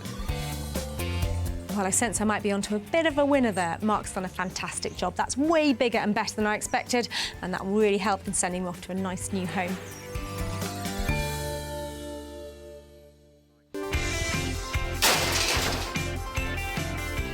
Got some interesting looking things in there. When Sarah first clapped eyes on the road lamp, it was sticking out of Robin's boot. The contents of my father's workshop, which we are gradually getting rid of. It was of no interest to Robin. Do you know where that came from? I don't know where it came from. I know nothing about its history. So Sarah took it away, and that was just fine with him. Every single thing which goes to a good home pleases me. Sarah wasted no time in finding her new flashing friend a home. She sent out pictures online and waited for interest to grow. But did she find a buyer?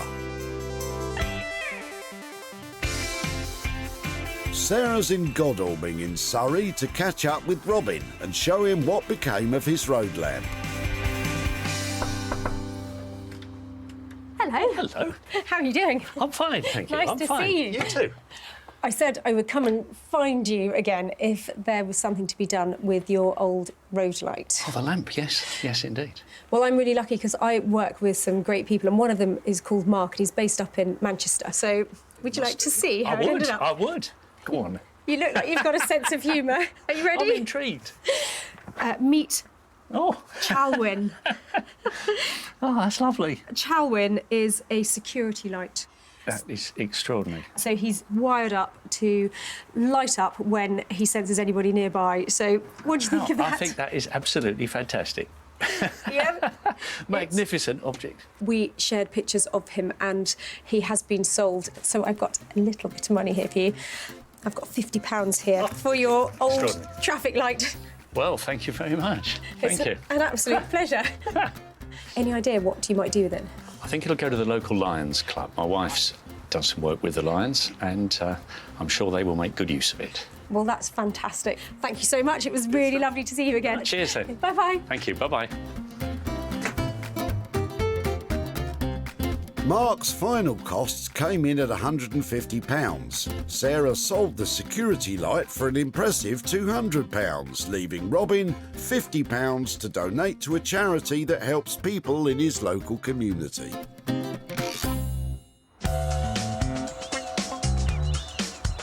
That's 2 items now bringing in the bucks. Sarah's back in Bristol to find out if Leanne was able to capture the spirit of the 70s in the old settee. Stripping that big thing was a mammoth task, and I imagine the rest of it wasn't a walk in the park either. This has been a great project. We've worked really hard on it, and it's been a bit of a labour of love. I really hope Sarah likes it. I always get really nervous if I'm picking up a sofa. They are big ticket items and they have to be perfect if they're going to sell at a profit. So I can't wait to see what the girls have done. I'm hoping for bells, whistles and frills. When the sofa was saved, everyone agreed that it was a nice colour. It just wasn't colourful enough. Groovy, baby, yeah. Leanne and the team have really outdone themselves. To complement the funky psychedelic fabric, they've thrown in an assortment of vibrant colours and textures. Luxurious short pile velvet now adorns the backrest and seat cushions, with sleek and silky lime green satin jumping out from the armrests. Every inch has been expertly upholstered, with a few extra throw cushions popped on top, adding even more to entice the eye. This isn't a sofa, it's a time machine, and the dial is set for disco. Leanne? Hey. Hello. Oh, I want to say things I'm not allowed to say. Look at that! How are you? Oh my goodness me! That's stunning, isn't it? It's literally giving me goosebumps. Can I have a look round? Yeah, sure. Oh wow! Well done. It's exceptional. Really good. Have you sat on it? No, we should give it a try. Come on. I'm going. Oh, brilliant! It's really beautiful, comfortable, and these and the whole thing and this velvet. Right, Sarah, I think you need to chillax. Yes, it's a lovely sofa, but you've not heard about the money yet. Did you get anywhere near the budget? Because I think you had 750 quid on this, didn't you? Yeah, it came in on budget. Result! It's really cool. I love it. Let me look round the back. Yeah, Dee. Right, Sarah, one last look and that's your lot. Oh my goodness me, I want it. Well, you can't have it. Time to say goodbye to the sofa. That went really well. It was so lovely to see Sarah's reaction. She loved it. I just really hope it sells. Well, they've absolutely nailed it, haven't they? That's got bells, whistles, frills, and I am thrilled with it. Plenty of potential profit in it too. That's a cracker.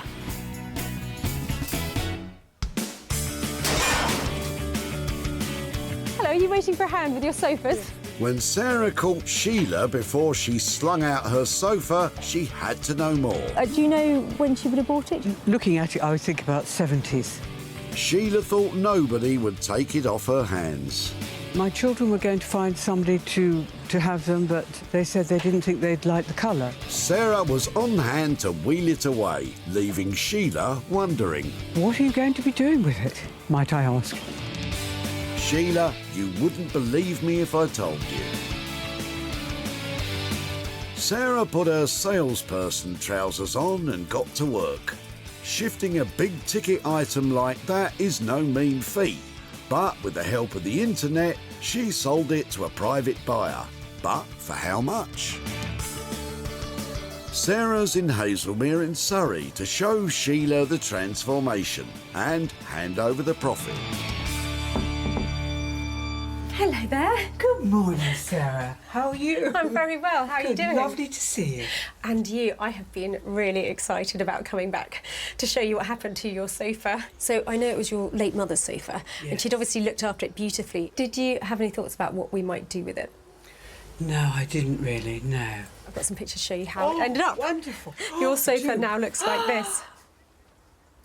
That's amazing. The girls chose a beautiful fabric by a designer That's amazing. Do you like it? You'd never recognise it, would you? My mother, bless her, I'm sure she's looking down from heaven, and she would absolutely have adored it. That is such good news. So it has sold, and I've got some profit to give to you today. My goodness me. I've got £235 there for your sofa. That's for you. My goodness, that's absolutely wonderful. Thank you so much. It's a complete pleasure. What might you spend the money on? I haven't really got a clue. Not a clue. Excellent. Terrible thing to say, isn't it? Well, I hope you have time to ponder, and then if you do something lovely with it, then while you're doing it, think of us. I certainly will do. Excellent. I certainly will do. And thank you once again. Oh, total pleasure. Lovely to see you. Thank you. Lovely. Bye-bye. Lovely. Leanne and the gang came in on budget at £750. With a phenomenal sale of £985, Sheila has £235 to, well, I'm sure she'll think of something eventually. Sarah has saved, sold and celebrated. 3 items that would have otherwise been dumped and lost forever have all been turned around and given the chance to live again. Well, with some imagination and lots of hard work, we've transformed 3 tip finds into cool, original items. And what's even better, they're all off to new homes too.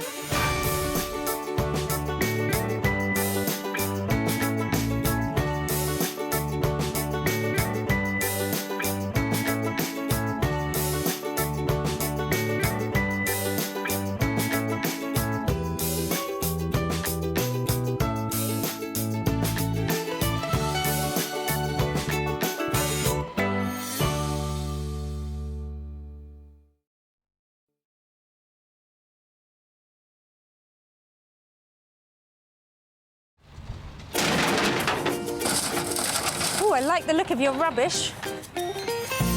How do you make money for nothing? Don't throw that away yet. The answer could be hiding in the 20 million tonnes of household waste we throw out every year. You can't be throwing these away. They look fantastic. That's why entrepreneur Sarah Moore wants to get her hands on things before they hit the skip. I'm a passionate buyer, maker and user of old stuff, and I've turned that passion into a money-making business. I make new stuff out of old stuff and I sell it for a profit. And with some of the country's elite designers and makers. Got a little something for you. Oh, Sarah. She can transform her finds into desirable, Those are amazing. valuable, I love them. Good. And let's hope, saleable items. It's literally giving me goosebumps. If Sarah is successful, then she can hand the profits back to the very people who had no idea there was cash to be made from their trash. My goodness, that's absolutely wonderful.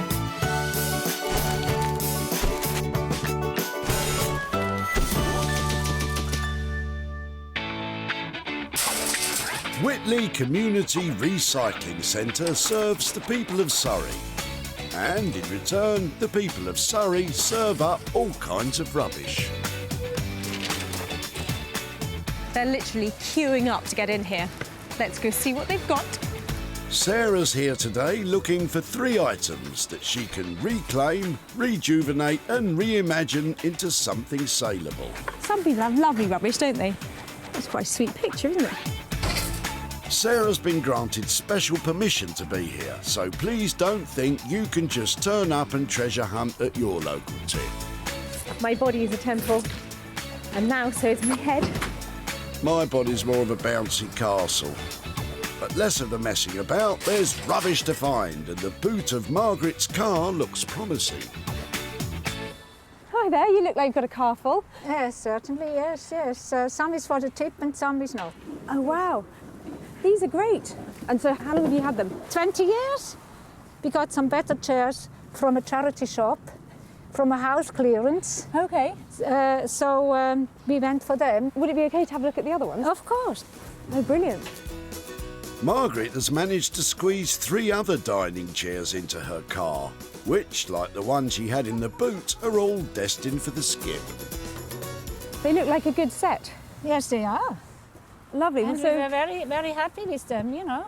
Well, I am your woman. If you don't mind me taking them away, would love to have a go at doing something with them. You're very welcome to take them. Lovely. Well, thank you so much. I will keep in touch. Yes, OK. Thank you. Bye-bye. Sarah's first find, 4 unwanted dining chairs which have been treasured by Margaret for years. I'm totally glad that she took them, and I'm sure she's doing something very nice with them. We have used them for 20 years and they were second-hand already.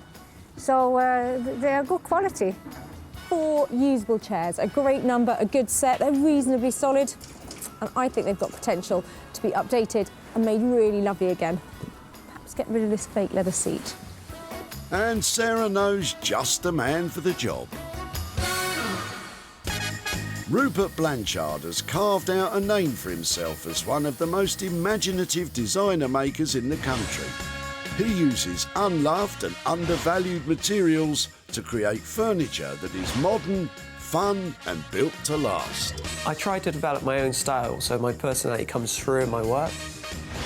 I'm most proud of a piece when I've got a piece of furniture back in someone's home that they wouldn't even give space in their shed for. I want to make the unloved loved again. Rupert will certainly have his work cut out making these charmless chairs lovable once again.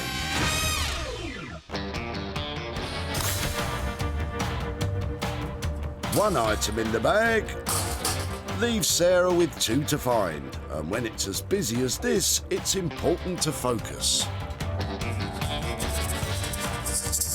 Oh, sorry, back to work. Right, rubbish, this way, bring it this way, back in your top.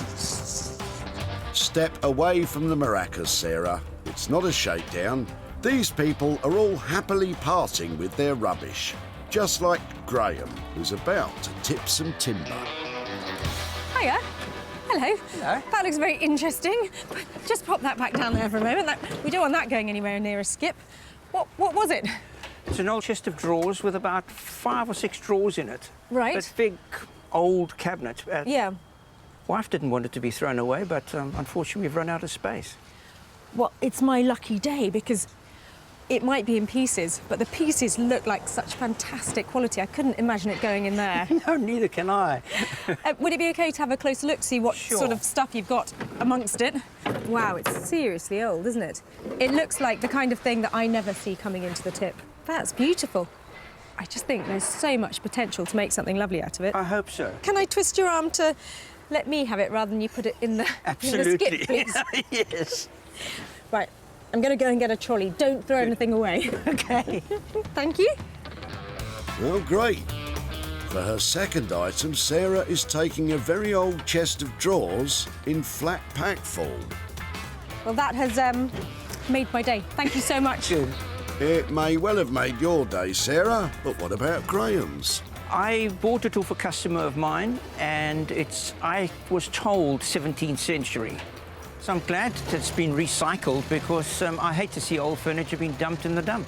And I hope she makes something decent out of it. This is one of the oldest things I've seen turn up at the tip, and I know it's been cut up, but it's packed with potential. The craftsmanship on it is amazing. I just can't wait to see how it ends up. Who could possibly appreciate a pile of old planks? Sarah knows just the maker. What Norman Wilkinson doesn't know about wood isn't worth knowing. He uses his 25 years of experience to create handmade, one-of-a-kind furniture that will last a lifetime. I'm self-taught, never been to college, never took woodwork at school, so over the years I've just taught myself. We started making a few pieces and it just took off, so it was the best thing I ever did. Yeah, happy-pappy person. Norman may be happy-pappy, but this chest of drawers looks far from snappy.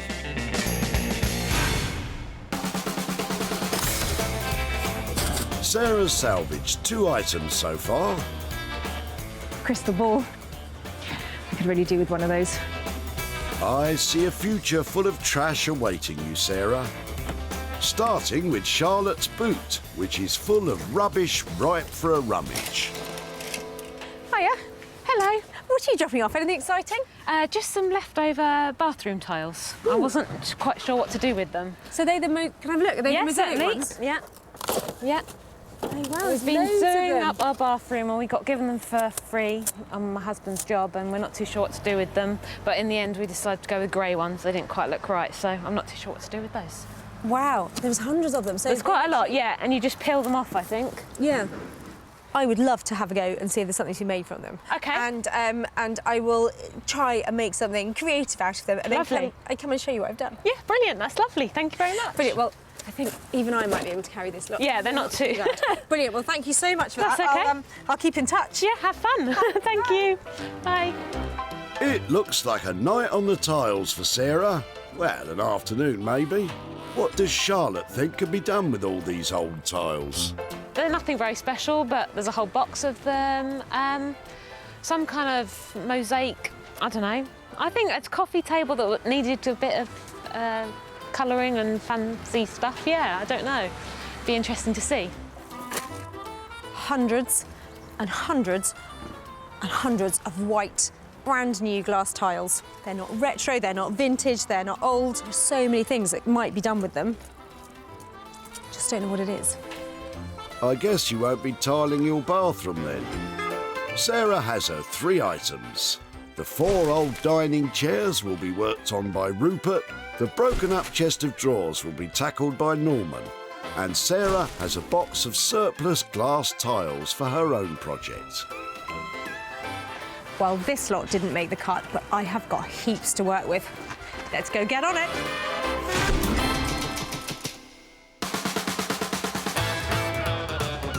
Margate is a seaside resort full of holiday town charms and tempting retro shops.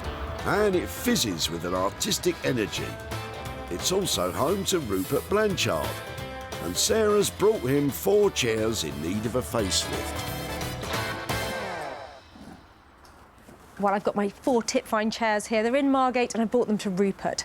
And I think a lick of artisan paint and a velvet seat pad will be the furthest thing on his mind when I show him these. I think he's going to give these a radical makeover. I spend every day working with salvaged materials. I love working with abandoned pieces that everyone's given up on, making something new out of them. So I'm really intrigued and looking forward to whatever Sarah's got to bring me today. Come and see what I've got.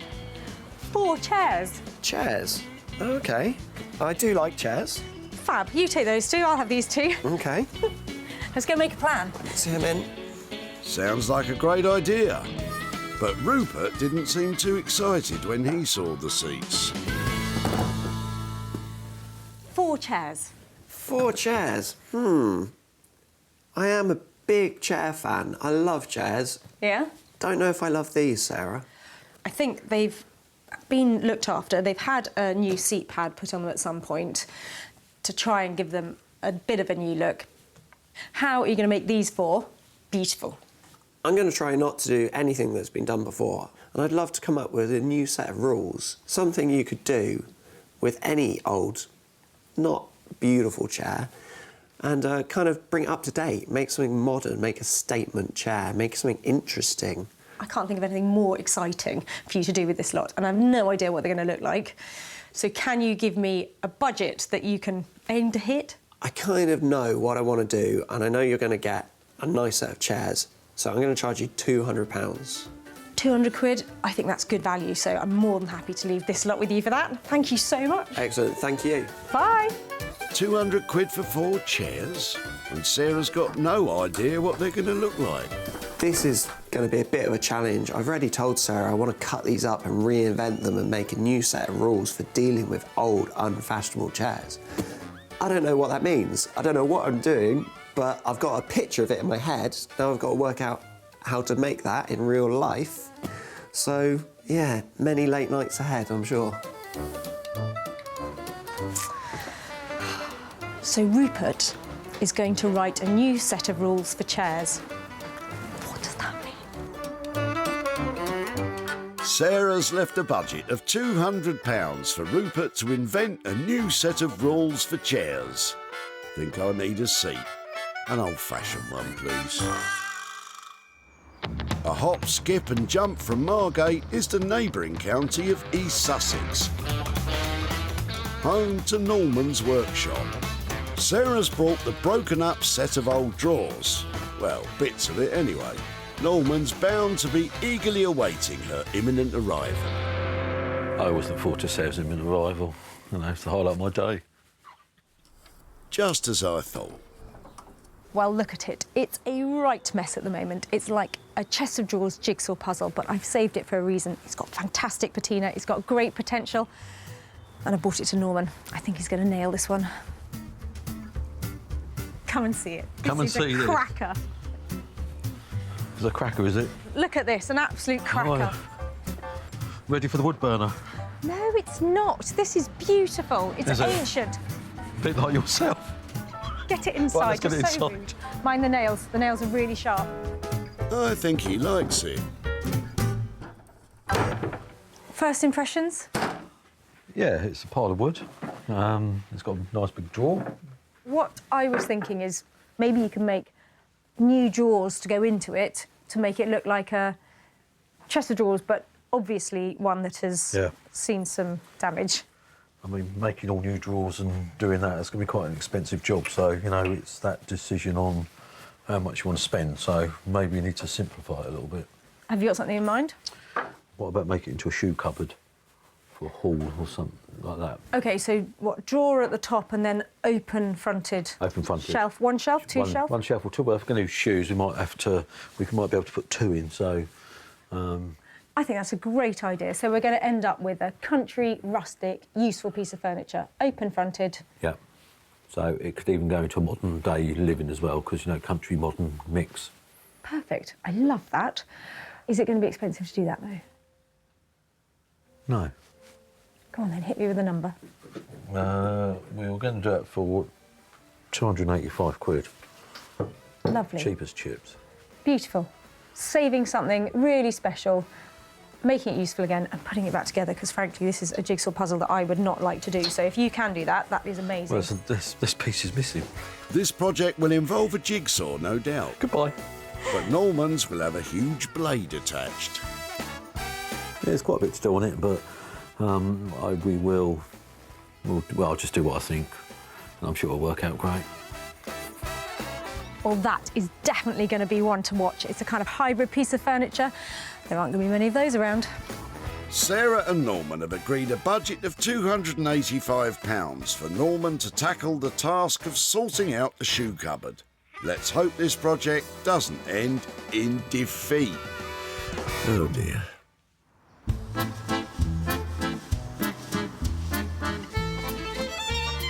With the chairs and drawers safely dropped off, it's time for the hard work to begin. And Sarah's brought home the box of mosaic tiles. Well, I'm certainly not short of mosaic tiles. There are thousands of them here, and they're white and they're brand new and they're a tiny bit boring. In fact, I can sort of see why they were being thrown away. But I've got a really good idea for them, and it involves using my old mirror. It's been lying around for ages. It owes me nothing. Not terribly inspiring either, but together, I hope I can put them into a design that makes them look beautiful. So what I need to do first is make a big, solid frame to go around the mirror. So I've got something to mount the mosaics on. And I've got some MDF outside and some power tools. Good old medium density fibre board. How many of you knew that's what MDF stood for? That's clean. First, Sarah has to draw round the mirror to make sure she cuts the right-sized hole. It has to be a snug fit when it's dropped into her homemade frame. Oh, the glamour. MDF is used on a wide range of building projects. It's actually formed by breaking down wooden offcuts into fibres, which are then combined with wax and resin. The mixture is formed into panels by subjecting it to high pressure and very high temperatures. Right, that seems to fit. Time to get tiling. Well, plain white just isn't going to cut it, so I've got some fantastic metallics. I'm going to spray the tiles in whole sheets and then use them to make a more intricate, maybe sunburst design onto the mirror. I think I'll spray lots. Metallic bronze first. Nice choice. Oh, that's a bit of a relief. They're looking less boring. Right, another colour. Let me guess, would it be pastel pink next?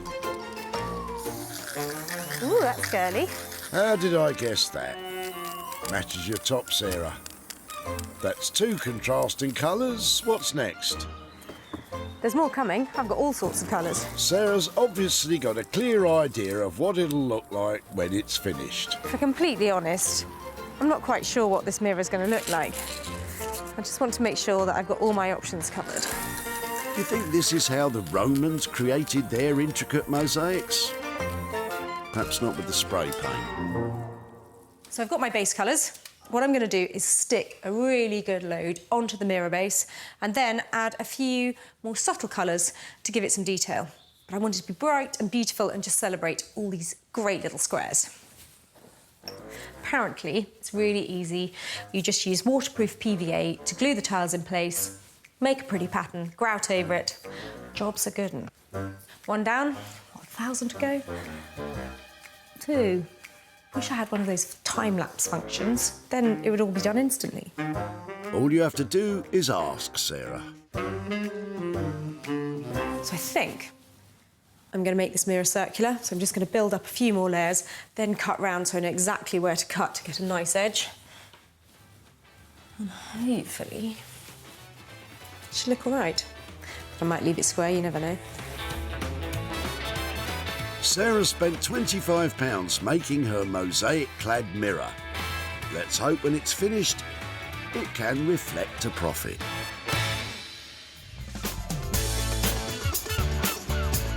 In Margate, it's Rupert's turn to transform trash into treasure. And he has his work cut out, tackling the 4 discarded dining chairs Sarah's left. As soon as you're ready, Rupert. A set of fairly plain, ordinary dining chairs. In my experience, they're really quite hard to sell and find a new home for. But I know what does sell well. Armchairs, nice armchairs, and benches. So I'm going to kind of work out a way that I can turn this boring set of 4 ordinary chairs into a set of 4, but definitely 2 interesting armchairs and 1 bench. 2 armchairs and a bench. Radical stuff. Sort of just trying to be, just being a bit puzzled about how big is an armchair? Are there rules of armchair heights? Yes, and you're the one who's supposed to be writing them, Rupert. I've got about the height of the arms. I'm just going to try to draw out some kind of shape. Rupert's plan is to create a box-like structure around the existing chair. I've got a good idea of the overall proportions of this now. I've just got to get to work, make a framework, clad it. I'm kind of going to use an interesting paint technique, but yeah, better get on with it. Rupert is using pine battens to create a frame which will surround the chair. Can you still hear me? I've got the loudest driver in Margate. Does that make you the woodworking equivalent of a boy racer, Rupert? Once the structure is screwed together, pine planks are used as cladding inside and out. And if Rupert's measurements are right, The old chair should be right in the middle.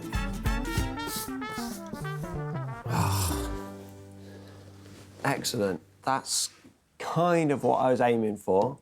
Pretty happy with the proportions. They're really like thrones now. They were just kind of boring dining chairs. I've got to cut some kind of armrests.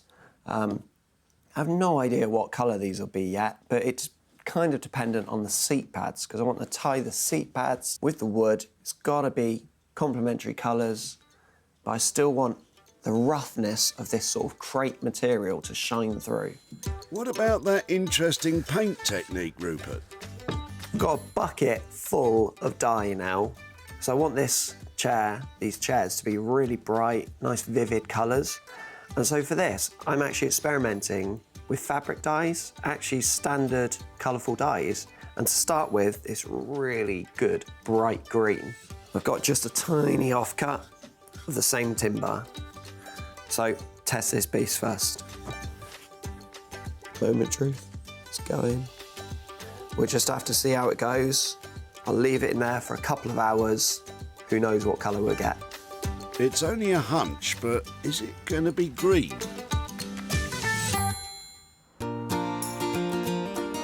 In East Sussex, it's Norman's turn to transform the jigsaw of drawers into something special.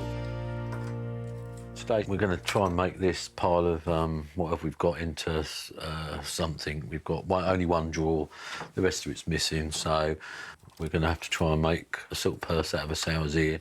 Sounds graceful. How do you do that, Norman? The best bet's to get a hammer and nail pullers and let's take it apart and see where we go.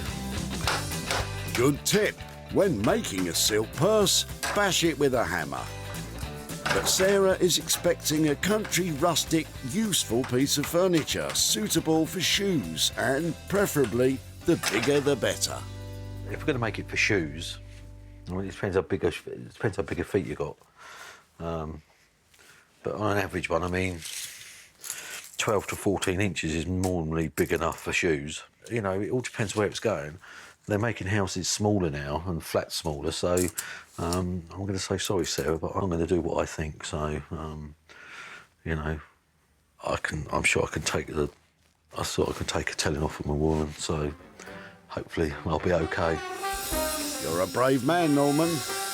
Decision made, Norman is risking the wrath of Sarah by reducing the depth of the finished piece of furniture, making it just about deep enough to accommodate a large pair of shoes. I hope Sarah's in an understanding mood when she returns. We've done the cutting, now we're going to glue the sides up with the glue here. You know, I've put the gloves on because if you don't, this marks your hands and it takes days and days for it to come off and it looks like you never wash. Of course, there's the personal safety aspect too. Just dribble it on, nice straight line. So, I mean, we won't get a perfect flat joint everywhere because of what the material is. Sometimes you just got to bang it as well. I've got to leave the glue now to go off. I mean, we leave it overnight. I mean, you don't need to, but obviously the longer you cramp it, the better it is. With the sides trimmed down to size and glued back together, it's the turn of the drawer to receive some love. And, true to form, that involves a hammer. Excellent. Sometimes trying to restore a drawer, I mean, it'll be easier just putting you back on it. And then if we paint the inside so it'll all tie in together, but we can keep the outside nice patina and everything. So we're going off track a little bit, but I think it's the easiest and quickest way of doing it. Otherwise, I don't want to go over budget. So I've got to start thinking which is going to be the best way for me to do it. That's probably smart thinking, Norman. A smaller unit for a bigger budget probably wouldn't go down too well.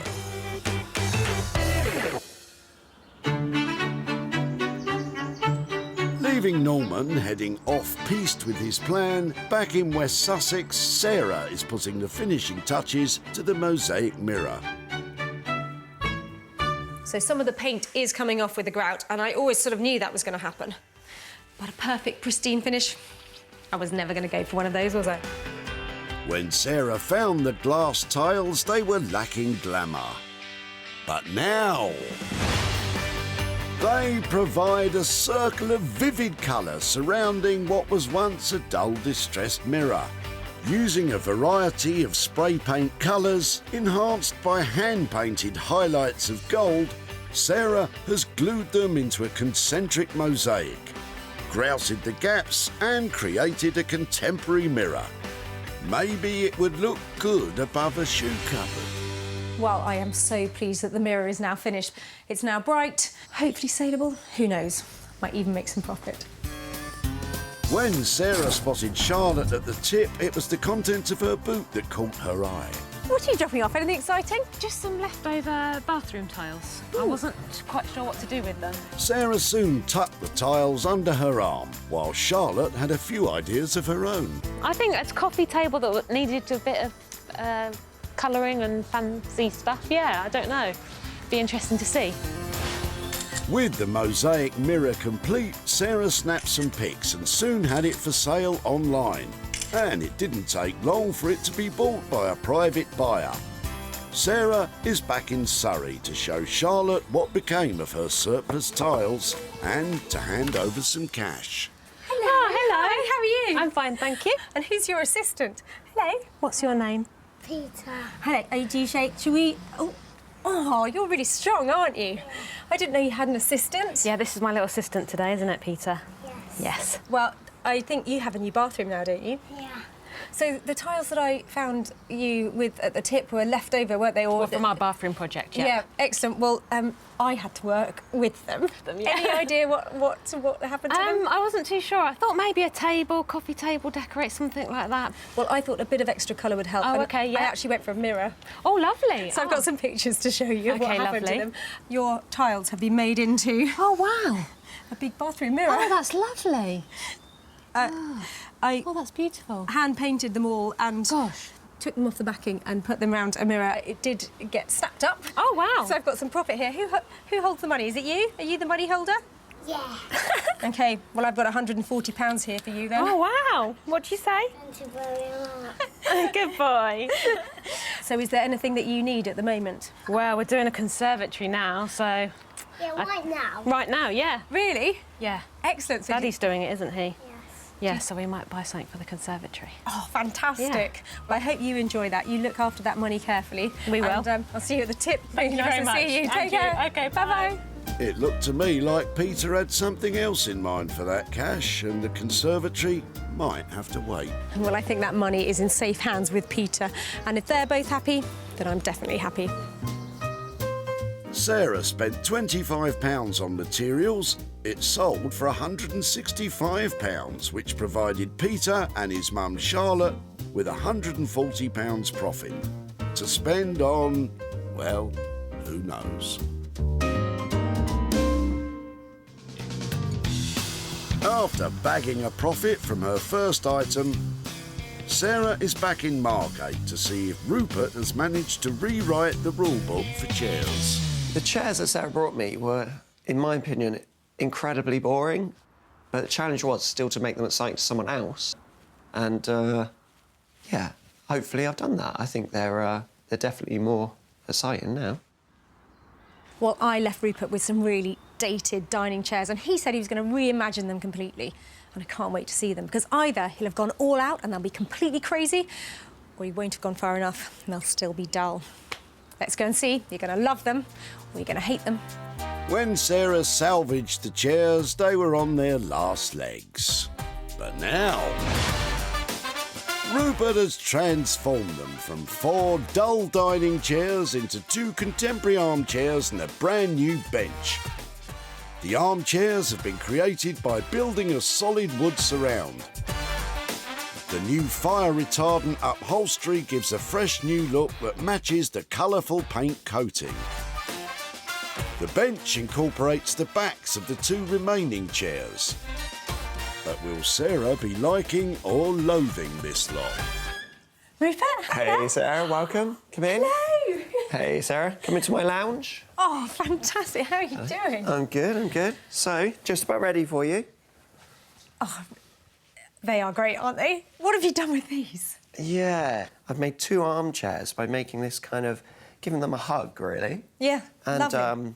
The other two chairs, I started taking them apart. I wasn't sure what I was doing with them. Ended up going for a classic kind of bench.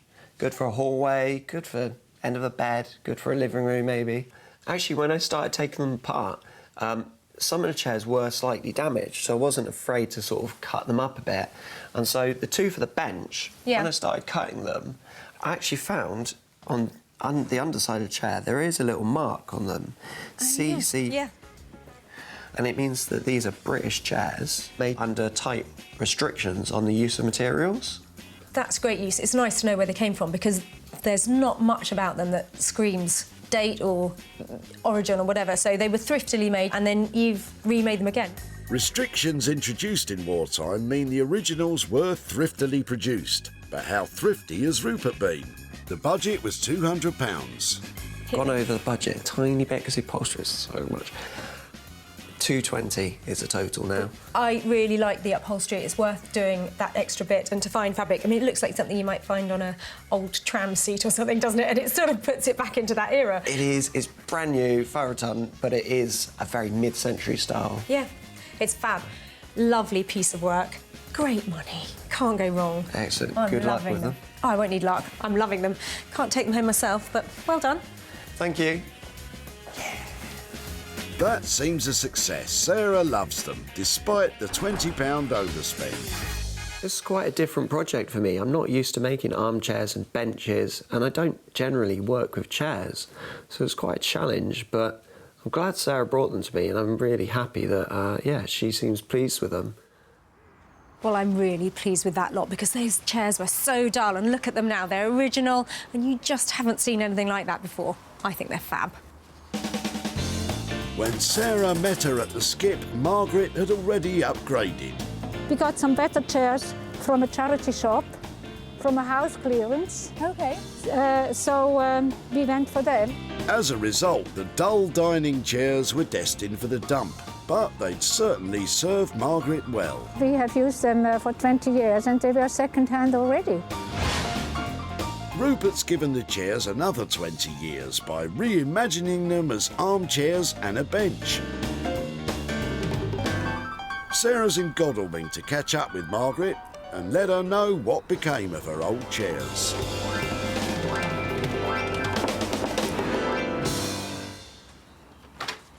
Hello there. Sarah. Lovely to see you again. Sarah. How are you?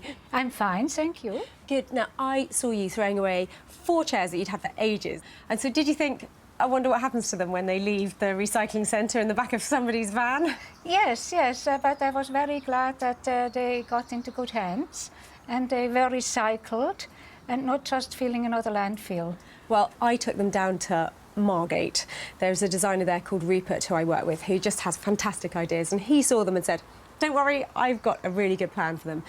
He wanted to reimagine your chairs. Good. So he's had a really good go. Are you ready? He has turned them into wow. a pair of armchairs and a window seat or a bench. Wow. So, I mean, they look fantastic. I never thought he would have made a bench out of it and, you know, and easy chairs. And well, I absolutely love them. I think in the right place and maybe a big modern apartment, yes, they would look great. They are still for sale. And as soon as they've sold, I'll be back in touch and handing that over to you. But any ideas what you might do with some money if it comes your way? Yes, that money goes to an orphanage in Kenya. Oh, is that something you support? Yes, yes. It's a friend who established that Christian orphanage, and I support it. Oh, lovely. Yes. Oh, fantastic. Well, I will redouble my efforts to get them sold and get some profit to you, but thank you very much for letting me have them, and I will come and see you again soon. Thanks ever so much. Okay, thank you. Bye-bye. Thank you, bye. The cost for Rupert to reinvent the chairs was £220. And as soon as they find a new home, the profit will be winging its way back to Margaret for her to pass on to her chosen charity.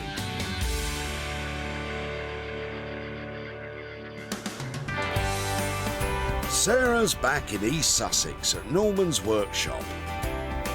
How has he survived tackling the jumble of junk that was once a set of drawers? Well, the chest of drawers I left with Norman had character and age on its side, but it was essentially worthless. Let's hope that Norman's managed to make it into something that's priceless. The ancient drawers are looking completely different. We've chopped it around, we've put a little bit of paint in it, we've kept the patina. Yeah, I think it looks cool. I really do. I actually don't dislike it, to be honest. So, yeah. So happy days, hopefully. When Sarah spotted the old chest of drawers at the tip, it had age, it had potential, but it also had problems. But now, Norman has juggled the jigsaw of pieces and has created a modern, stylish piece of furniture with an authentic, aged appearance. The top has been glued back together and lovingly cleaned and restored. The drawer's been rebuilt and the depth reduced, making it modern home friendly. A shelf has been added, opening the front to a useful storage space. And a sympathetic blue has been used to colour the interior. But is it the useful piece of furniture Sarah's expecting? Norman? Hello. Oh, look at that. Hey, that's lovely. So talk me through what you've done. So we worked out what was the top sides. Yeah. So we made that, obviously, that size of the drawer. We've reduced it that way, the depth, because it was too deep, and for modern living, you know, in places, I felt it wasn't right. We had a bit of a job with the feet because they were rot, so we remade them, but we used what bits we had left, so you can't really tell. We've cleaned it sympathetically, and we've kept all the old ink marks and everything else. Brilliant. Yeah. So we've changed the handles because we felt they were more in keeping. You can put shoes in it, you can have it as a bookcase, you can have it anywhere really, so it's a very dual-purpose piece again. Really pleased with that. It's got a great new look. Has it got a great new price? Yeah, we came in on budget, all of 285, so yeah, happy days. I love what you've done to it. It's got a lovely old-fashioned look. Done well. Ching ching. Yeah. I've gone in. See you later. Sing your hook, I know. Yeah, go, enough of you. Happy days, yeah. I think it all went fantastic. I think she was pleased with it. I think she liked the colour. Yeah, I mean, for what we had, I think we've turned it into a functional piece of furniture. So, yeah, happy days. Well, that is a great result. Norman has hauled that chest of drawers right back into the present. Good job. When she met Graham at the tip, Sarah was quick to intervene. That looks very interesting. Just pop that back down there for a moment. We don't want that going anywhere near a skip.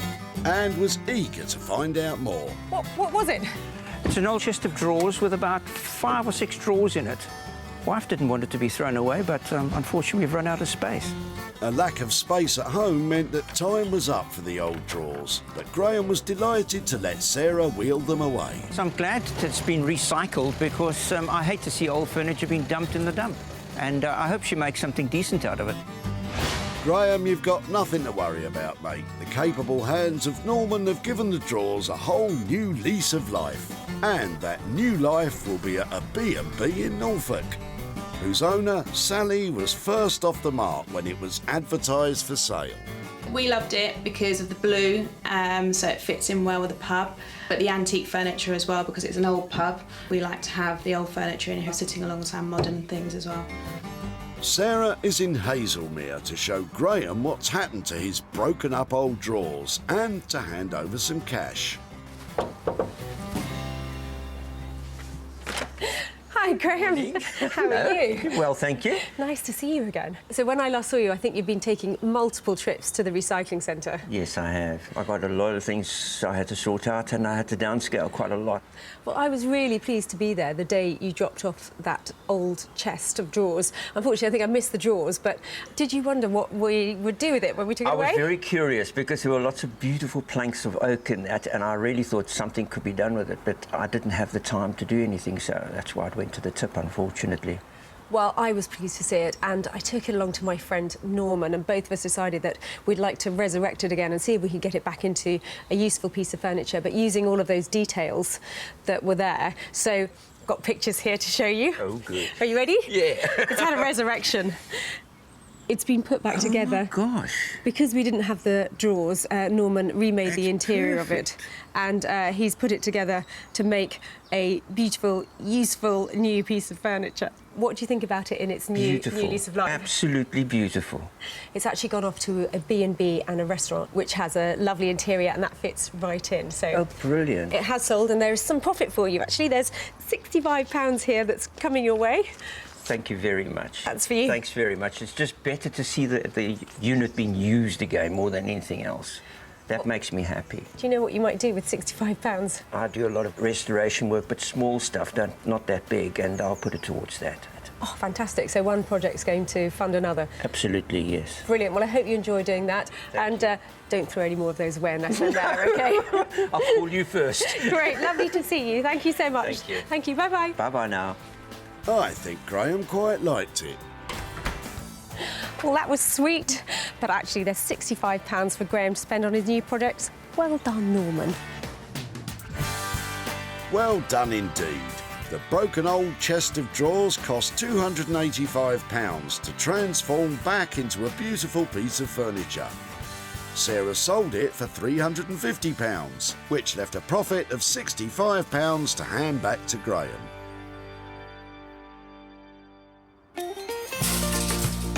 Sarah has saved, sold and celebrated.